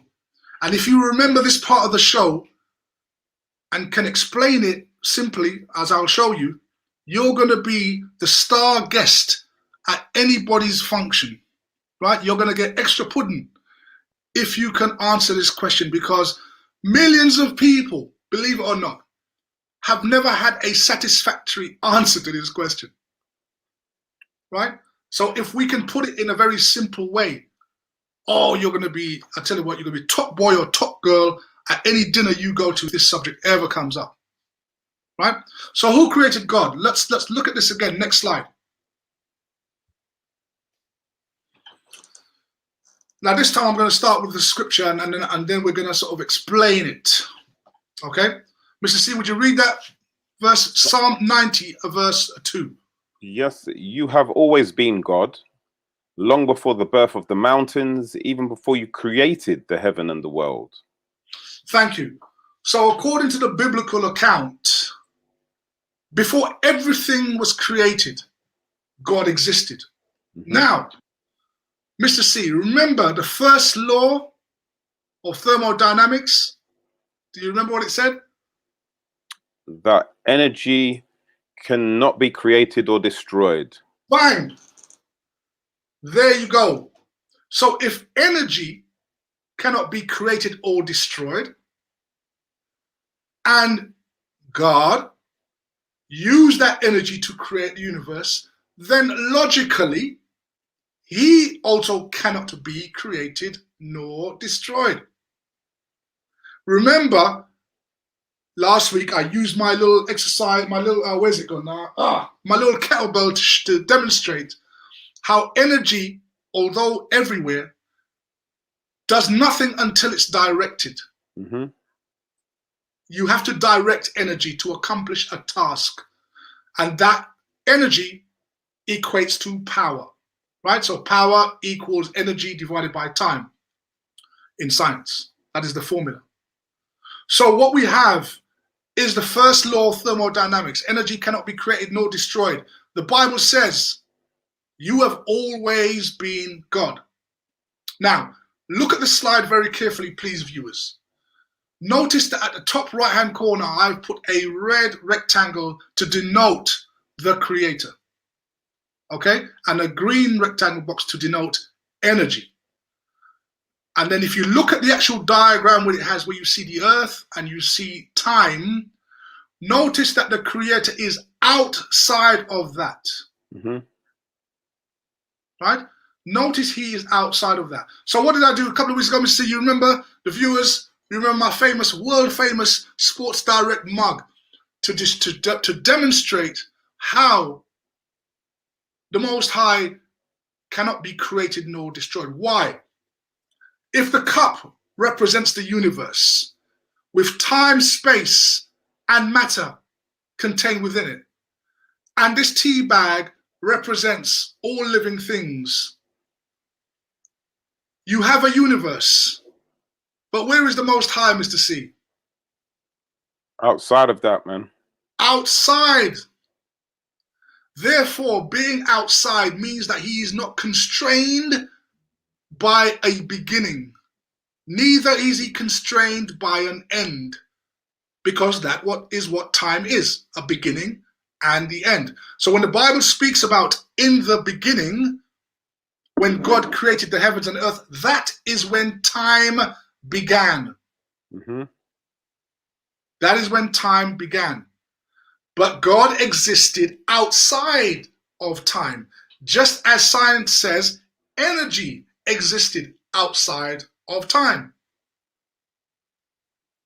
So, universe, Most High is outside. Time, space, matter inside. The Most High can manipulate time, space, and matter in any way he chooses. Alter events on the world, in the world scene. Manipulate individuals as he so chooses. But he himself has no beginning, neither will he have any end. We've got to get you a new mug, Tony. Yeah. Enough cups of Milo in that, bro. No, because at times on the screen, all I can see is Port Erec. Oh, gosh. Yes. As we move on. Why God is called Alpha and Omega. Exactly. Exactly. Alpha being the first letter of the Greek alphabet and Omega being the last. Correct. And he That says is that the I am first the and the beginning and last. the end. Exactly. Well done, Well Charmaine. done, Charmaine. So that's the point. You see, in many verses of the Bible, God says, I know the end from the beginning. Mm-hmm. Well, of course he can, because he can influence it. He can look into it. He knows what's going to happen next. You know, the elders, you know, our ancestors used to say, well, don't worry about nothing, God is in control. But that's exactly what it was, right? But this is the science. God is in control because he exists outside of the framework that we as human beings are limited by. So, you know, when you consider the average human lifespan is about 70, 80 years old, or, you know, 70, 80 years old or so, but God has no such limitations. He existed eons into the past and will continue to exist eons into the future. And therefore, anything he says, he can effect and make happen. So when one reads the Bible, you see our concept of time, because of our short lifespan, is so limited. We don't appreciate that some of the prophecies in the Bible regarding the Hebrews and how they would be taken away on ships were written 4,000 years before the event actually happened. Exactly. 4,000 years. Can you even compute such a thing? We don't even know what the weather's going to be like tomorrow. But here's the Most High is going 1,000 years, 4,000 years into the future. That's why God can say 1,000 years to me is like a day, and a day is like 1,000 years. Mm-hmm. He has so much control over the framework of time that it doesn't bother him. And this is why Bob talks about how God can be so patient, because whatever happens, he knows that his will be done. The problem is just that us as human beings, come on, Lord, hurry up, because I don't want to die before I see what's going to happen. And we're all in a hurry. But from the Most High's perspective, the way he looks at time is he's unaffected by it. Mm-hmm. Whatever he says is a cast iron, rock solid, guaranteed to occur, because he is not constrained by a beginning, and he will have no end. Next slide. And let's move on one more time, please. One more slide. Right, let's just look at this again, Mr. C, just to kind of get this really formulated into the viewers' minds. Mm-hmm.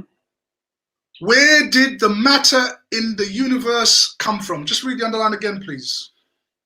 In the beginning, there was not yet any matter.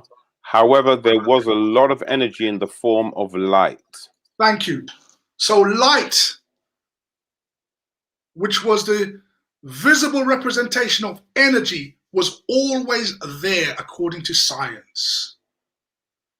That light was responsible for the creation of all matter. It was responsible for the creation of the construct known as time. So in the beginning, time, God created the heavens, space, and the earth, matter. According to what science now understands, time, space, and matter must exist in the universe. Mm-hmm. And so, because God created time, he does whatever he chooses to do with that construct. Next slide.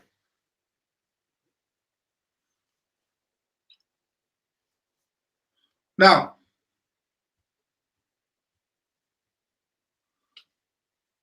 I want you to get your questions ready before I come to the last part of this discussion. Okay? I have to repeat just to sort of help you to sort of appreciate the concept of time outside of the human framework as we understand it. That God's way of looking at time is far greater, far wider, far deeper than any way we can think about it. It's an entirely different concept of time that God has. And that's why a lot of people struggle when they try to look at the Bible and they try to guess, when the Most High is going to do this or do that. They often come up with many false predictions because they lack the appreciation of how God views time and what time means to him.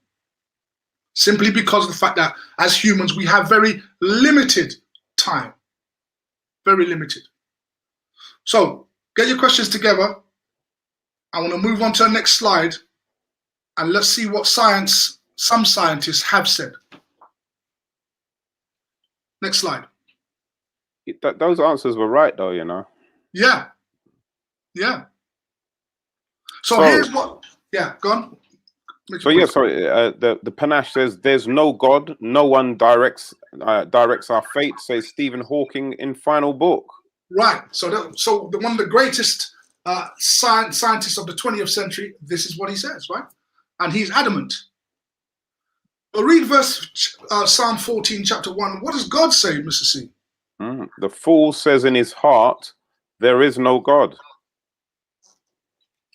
So despite the evidence that is available, learned men will try and convince you and the populace at large that there is no God, that everything has been directed by chance, that somehow energy directed itself, created all matter, and out of which all life came. The theory of evolution, which we discussed about 3 weeks ago, was all about this idea that man came from an organic soup, came onto the land, and modern man is nothing more than a monkey. Yet the Most High explains when it comes to creation, while the Bible is not a scientific book, when it touches on matters of creation, it is very much in harmony with science. And God has a right to describe as fools so-called intelligent men who will try and deny his existence. Next slide.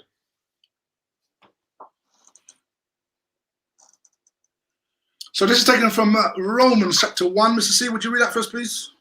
For since the creation of the world, God's invisible qualities, his eternal power and divine nature have been clearly seen, been understood from what has been made, so that people are without excuse. So notice, one more time, please, Mr. C, just to make the point. Yeah. For since the creation of the world, God's invisible qualities, his internal power and divine nature have been clearly seen, being understood from what has been made, so that people are without excuse. So notice, the Bible points out, God is saying, look, I've provided you with abundant evidence. You don't need to be a scientist. You only need to look around you and question how all these things arrived here. We know as human beings, we did not put it here. We did not create them. We're only using the tools that are already here to create what we now call science and intelligence. But we have seen how when the Bible talks about creation, how it is right in step with what science has only recently found out, which is energy can't be created or destroyed. It exists as a form of light. All matter came out of it. The universe is constantly being stretched. First law of thermodynamics, Mr. C, is what? Energy cannot be created or destroyed. Excellent. And thereby, if the Most High uses that energy to create the universe, he also cannot be created or destroyed. He exists outside of time. Outside of time. Right? All living things in time. All creation in time. Most High outside is unaffected by time. Therefore has no beginning, will never have an end. Just like energy. Energy exists as light, can't be created, can't be destroyed. God is light, can't be created, can't be destroyed. The evidence for his existence is all around us. This is why the Most High has a right to call people to account.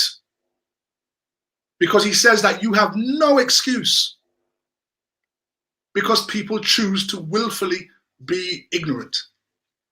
It's just quite unfortunate, Mr. C, that when the churches teach about this, they don't delve too much into the science, which I think would probably be very, very helpful if churches and Sunday schools were at least to make an effort, as opposed to look at science as some sort of enemy that is trying to disprove the existence of God.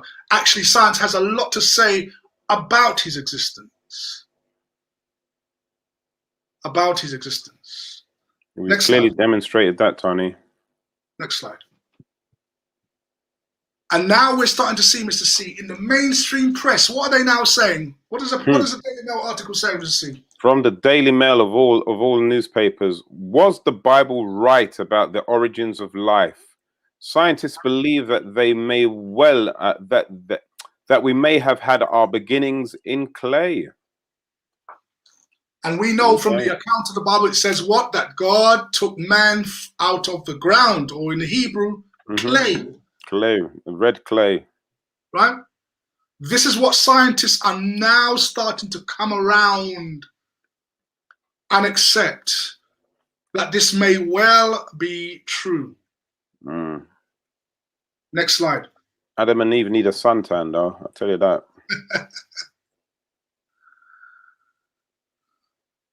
And so a Time article which came out probably a few years ago, right?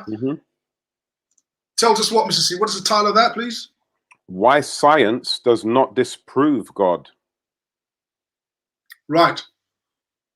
Why does science not disprove? It doesn't. Okay? It's just the way that's been taught in schools.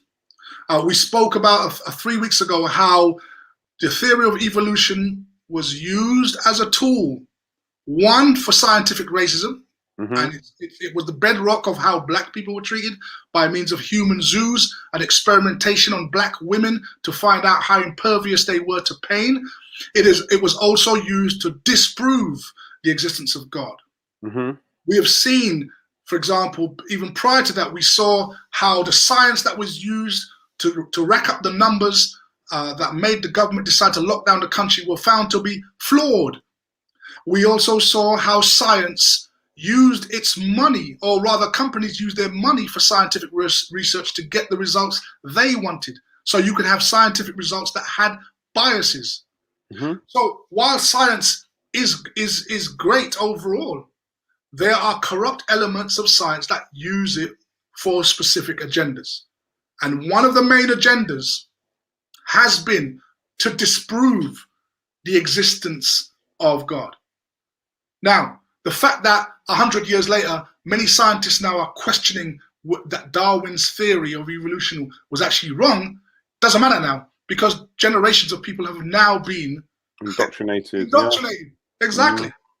And even God's own people are indoctrinated. But partly too, we have to say, the churches are also at fault. Because the churches have not come out and challenged these perceptions, and they have not taught people about the science and how it relates to the story of creation. So on one hand, the scientists have been very bullish and the churches have been very squeamish. And so what this has meant is people now talk about evolution as if it's a fact, and that there is no God. Well, as we've seen, if you look at the science closely and look at the Bible close enough, actually you see where they come together. They mirror each other. Indeed. Next slide. Now, if, Mr. C, the Most High used an incredible amount of energy to bring the universe into being, as well as all living things. But what many of us don't appreciate is that he continuously uses that energy to sustain the universe. You see, you can't just create something and leave it. It has to be maintained. Otherwise, everything that you create will go out of existence. So if you just read that scripture there, please, take it from Nehemiah, and I'll explain it to the audience so they can get the point. Thou, even thou, art Lord alone. Thou hast made heaven, the heaven of heavens, with all their hosts, the earth, and all things that are therein, the seas, and all that is therein, and thou preservest them all, and the host of heaven. Thank you. So in plain English, it credits the Most High God with creating the heavens and the earth. But it says that he preserves them. In other words, he keeps them going. And it's much like your mobile phone. Your mobile phone on a full charge only has a day or two of life. Mm-hmm. But at some point, it will need to have a charge on it. Why? Because if it doesn't, the phone will die. So the universe relies upon a never-ending source of charging.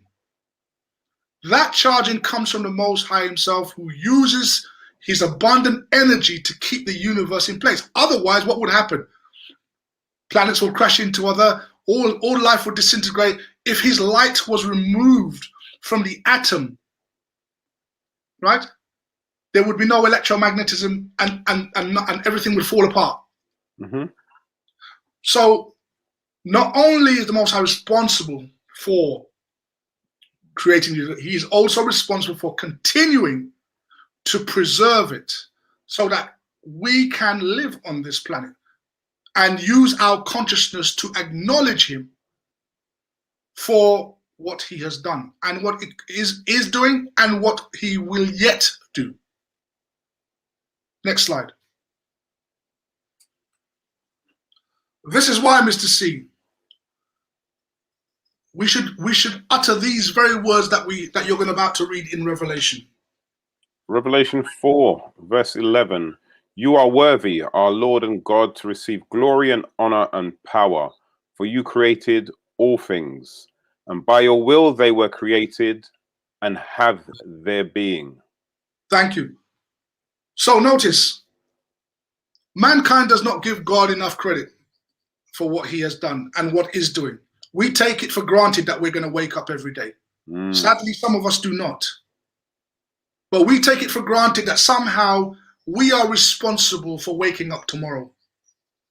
No, it is the light, which is electromagnetism, which bonds you together, which bonds all matter, that is responsible. That comes from God himself. That's why he is worthy of our praise. He is worthy of our worship. It is because of his desire that we personally continue to exist. And it is because of his desire that you have been chosen as a people to him, a special people to him. And so next week, I'm going to go into more detail about what that means as far as purpose. How does your life currently compare with what the will of God is? Because he really does exist. The evidence is there. And only the willfully ignorant will choose to ignore it. Next slide. So, Mr. C, we're inviting the viewers at this point, if they have any questions based upon what we've said tonight or the last 3 weeks, or anything related to this idea of a chosen people, feel free to ask. I will try my best to answer. If I do have an answer, if I don't, I might have to go away and research and come back to you. Mm-hmm. But Mr. C, how did you feel? What did you think of today's study? Very, very powerful, Tony. Very, very powerful. I like the fact that you've done the comparisons between science and the Bible, so we can see the correlation between the two narratives, and that they're one of the same. And the fact that the Bible was written so many thousands of years before these scientific claims just goes to show that it was there from the beginning.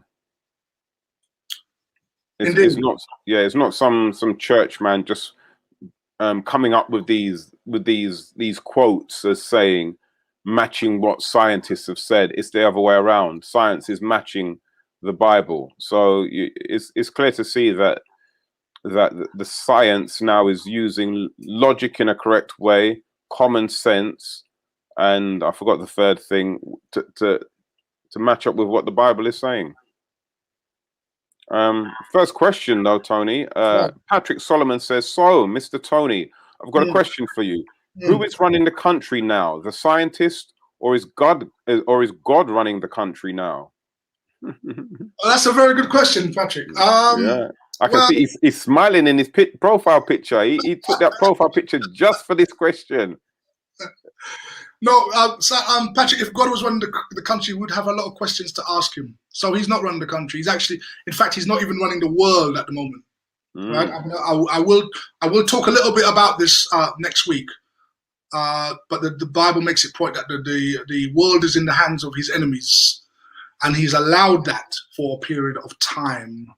So what we're seeing with the mismanagement of this planet has to do with the fact that God's enemies are running it and have been running it, but their rulership is coming to an end. And in fact, everything that we've been discussing with regard to the Windrush and our treatment of our brothers in America and all over the world is very much tied into who is running the world. This is the reason why nobody knows who you are. Yeah. Because there's a deliberate propaganda against you, and they've given your identity to somebody else and are propping them up as yourself. But the identifying mark of the chosen people of God is a 400-year servitude and oppression that only applies to you. He's come back and he says, well said, good answer. Any more questions, ladies and gentlemen? I'm sure some of you have got and look, I know even though Tony's put this image here of the little boy with his hands between his knees, thinking, why did I support England in the Euros? It's not going to end nicely. It's not coming home. It's not coming home. Do not think that this is an image of you. All questions are valid. All questions are sensible. All questions are the right question to ask. So don't feel funny in any way at all by putting a question forward. Any other questions, ladies and gentlemen? No, it's true, so see, I remember you know, when you'd be in college or if you went to uni, the lecturer would sort of explain it and then say, any questions? People have questions in their mind, but they don't want to ask because they feel that it might be silly or it might be covering something I already mentioned, and it's okay. Yeah.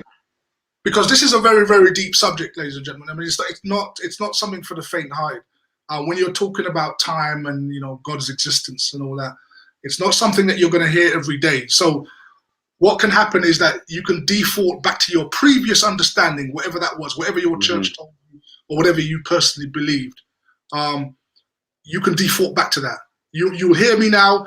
Next week will be our last show. You won't see us for a couple of months. And when we come back again, he's like, oh, what was he saying? What was that again about? Time, space, you know? Yeah, so Paul Pastor, I take it that you are Christian. I'm not a church Christian, no. Good question. But I'm a Christian according to the biblical definition. So yeah, look, Tony, you answered that question like a politician. We need some clarity. It's either you are a Christian or you're not. So No. Let me explain.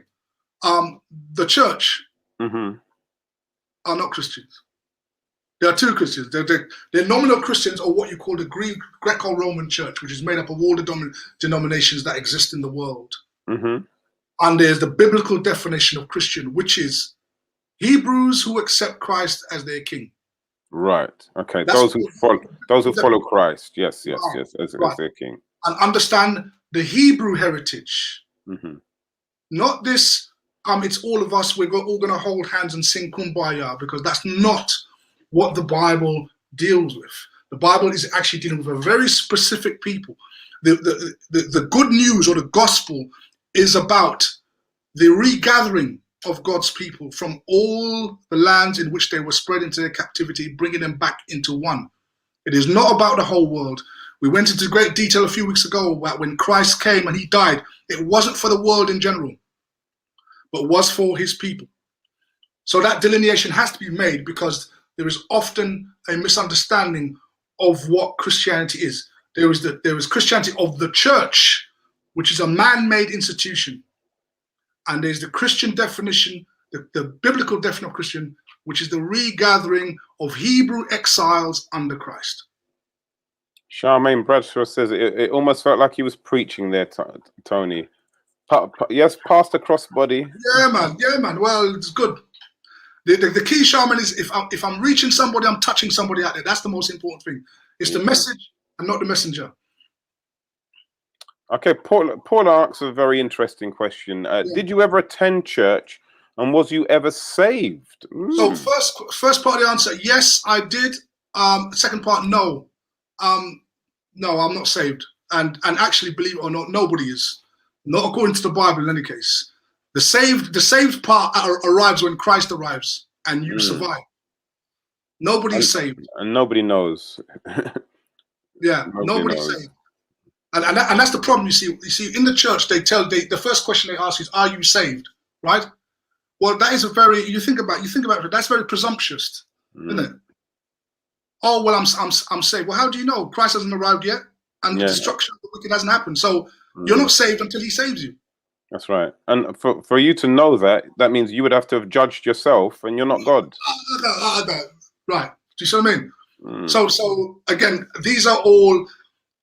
A lot of the things that we're talking about here go against the grain of church teaching, and I'm sure that some of you viewers who are regular churchgoers will probably find some of the things I say a bit, a bit left field.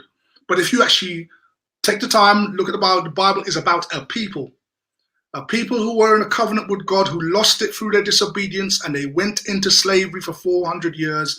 At the end of that, God said, I'm going to turn my attention back to you and regather you and bring you back to your homeland. Many of us in the UK are trying to build a life for ourselves here. We're trying to build our legacy. We're trying to build our future. We think we're trying to build a future for our kids. The Most High's plan is not for you to stay here, because you will never be free here. And you will never be equal here. If you were, we wouldn't have a word called equality on the books.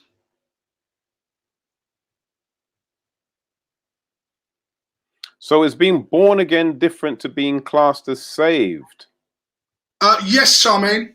And again, being born again comes with being baptized, not in the church setting.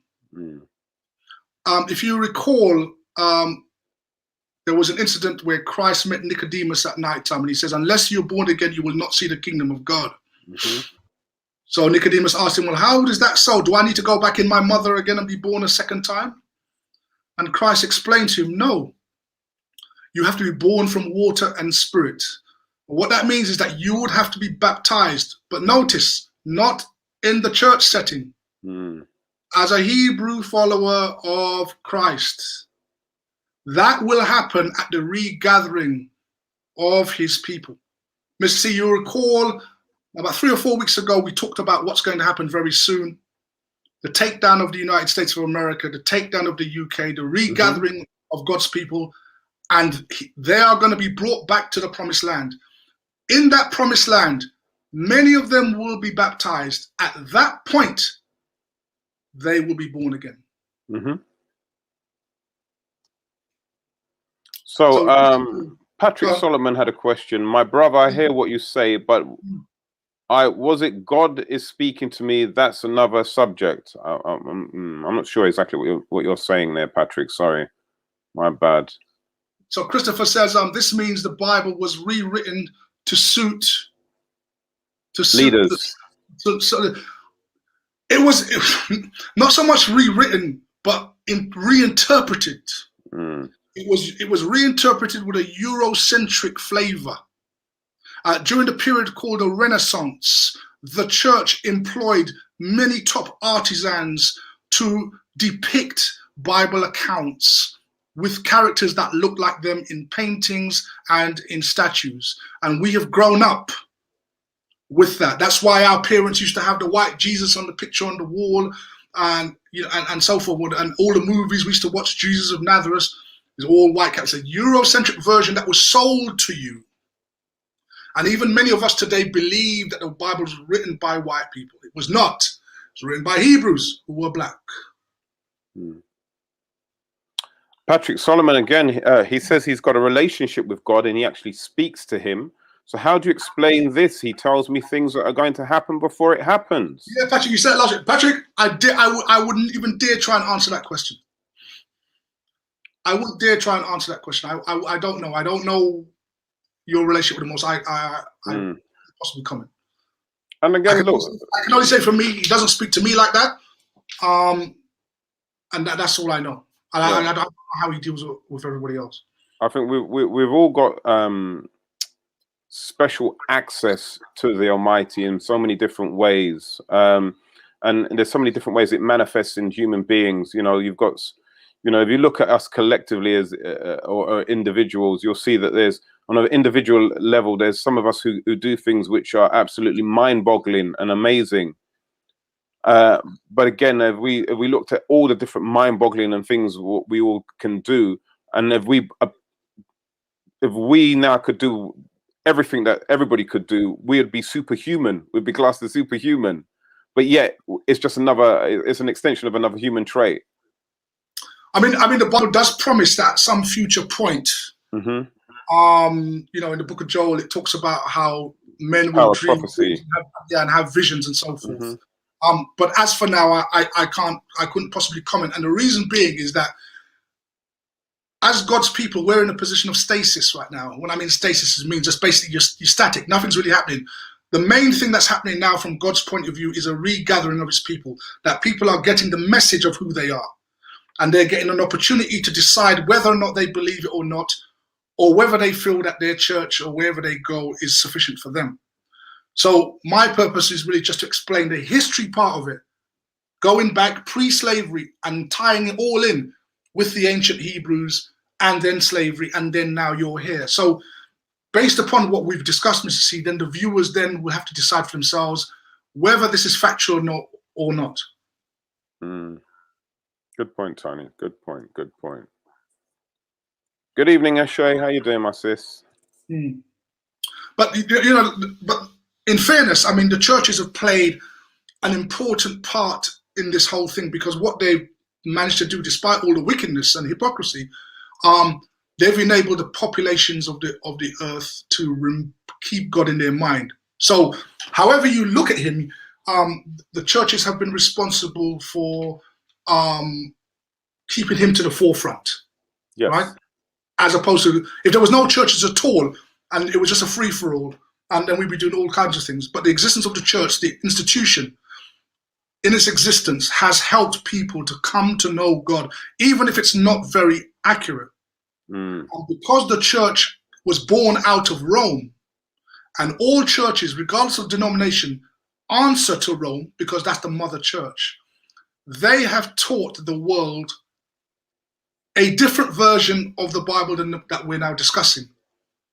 And that's why, you know, when I've had this discussion with people, I've been accused of being racist because you're trying to make this about race and so on, this and that. But no, it's not that. It's about accuracy, because Christ says that you must worship God in spirit and in truth. And one of the basic truths of his existence is that he was black.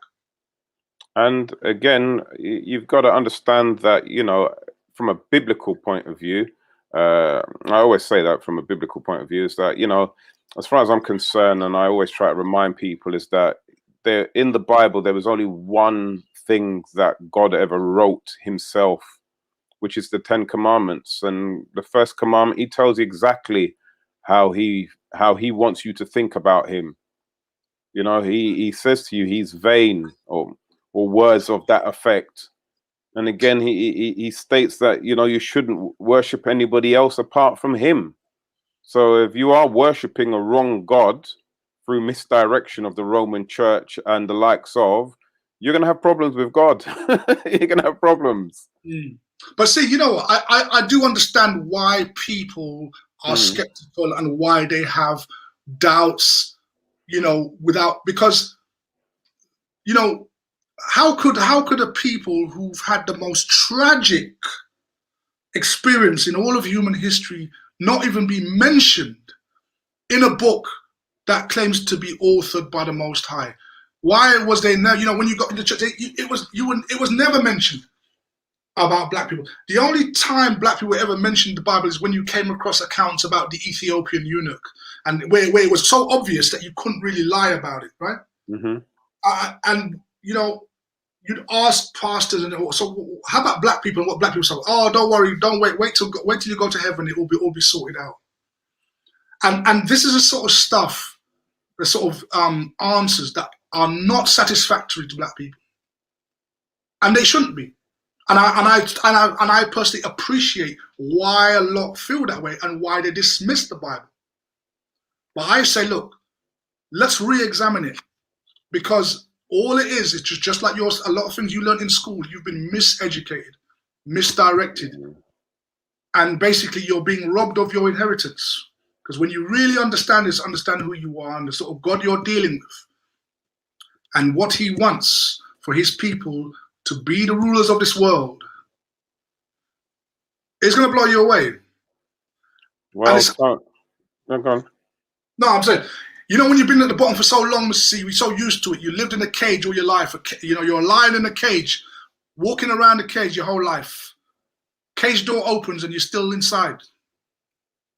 What's the point in going out there? I've been here all my life.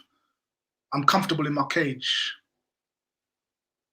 So we're trying to open that cage of misunderstanding and draw to the viewer's attention the Most High's intention towards His people, which are those of the African Caribbean community, those who are descendants of the transatlantic slave trade, and many of their African brethren who are still on the continent are also Hebrews. They're in Nigeria, they're in Cameroon, they're in South Africa, they're in Kenya. These are all going to be regathered according to God's timetable. And as we said, God is able to maneuver events so that His will can be done. And what we're seeing in America right now is part of God's attention that He's turning to His people. Why? Because for the first time in history, the agenda of black people and their suffering is on the world stage because of what happened with George Floyd. That happened in the 400th year since 1619. That was 2020. And now America is in a place of destabilization, very concerned about the possible aggression of China and Russia. Jeremiah 50 and chapter 51 go into great detail about what's going to happen. Coincidence? You make up your mind. So guys, I think that brings us to the end. Thanks very much for your questions. If you have any more questions, save it for next week. I'm happy to answer it if I can. You know, check the answers for yourself if you want. And if you find anything different, let me know. Mr. C, any final parting words besides I want to go to bed? No, man. I think again another great lessons there, Tony. I just want to say that you know, all what you said, it makes so much sense as regards to how we need to start opening our minds up, ladies and gentlemen, because, you know, if we look at our young people, how, again, they've become postcode prisoners, for example, where, you know, their ends is all they want to think about. They don't want to go out and expand beyond their postcode, and they feel safe there, where it's just become like an open prison for them. Again, whereas there's a lot of us as adults who are prisoners to how we have been indoctrinated and misdirected as regards to our belief systems. And it's time for us now to be a little bit fearful, definitely be a little bit fearful, but now we have to take that step and that leap beyond the restraints of what we've been miseducated, what we've been taught incorrectly, and open our eyes to what's the truth as regards to who we are and what we're really about. And when we do that, you'll find, you know, you'll be able to move through life a lot more freely and a lot more comfortable. We thank you for joining us here on MediaNet Live TV with What's a Week, with What a Week. Remember, as Tony did say, we've only got another couple of more weeks left, ladies and gentlemen. No, Mr. C, next week is the last show, the very, very last show for this period until September. So no, yeah, we might have to say it again. I didn't see one person in the comments say "oh" or anything like that. You know what? This is the last show, man. Cha, I'm not doing no. We need a rest, see. We need a rest. We definitely do, man. Look, my eyes are getting further. Do you not see how my eye closing? You not see my eye closing. So one more week, 29th is our last show. Who do we have as a guest next week, Mr. C? I do believe we have the Cockney Prince himself, Quincy. Oh, that's gonna be funny. Oh, that's going to be good. We may see if we can get one other guest. I'm not promising anything, but yeah, we're going to see if we can get one other guest. But yeah, we definitely have the Cockney Prince himself, Quincy, next week. Excellent. So, yeah, so all that's left for us to say this week, ladies and gentlemen, thank you so much for joining us right here on What a Week. Remember to subscribe, like, and share. Please, let's stress this, Mr. Please, viewers, share these videos. You don't know, even though you might think, I don't think they'll watch it, right? Look at some of your contacts and who might be interested in this material, and send it to them and ask, maybe say, oh, what do you think about this? I saw this, I found this very interesting. Because this message is for all, even your children and your grandchildren, because they are all in this covenant of his chosen people. It's not just our generation. It's our parents who are still alive, your children, your grandchildren. They're all part of this covenant, and these promises are equally for them as they are to you. So please share this video as much as you can. Thank you. So look, it's that's all I've got to say from me. Look forward to catching you next week for our final show of the season. Tony? Mr. C, the saying is, the first will be last. And the last shall be first. Good night. Take care. God bless.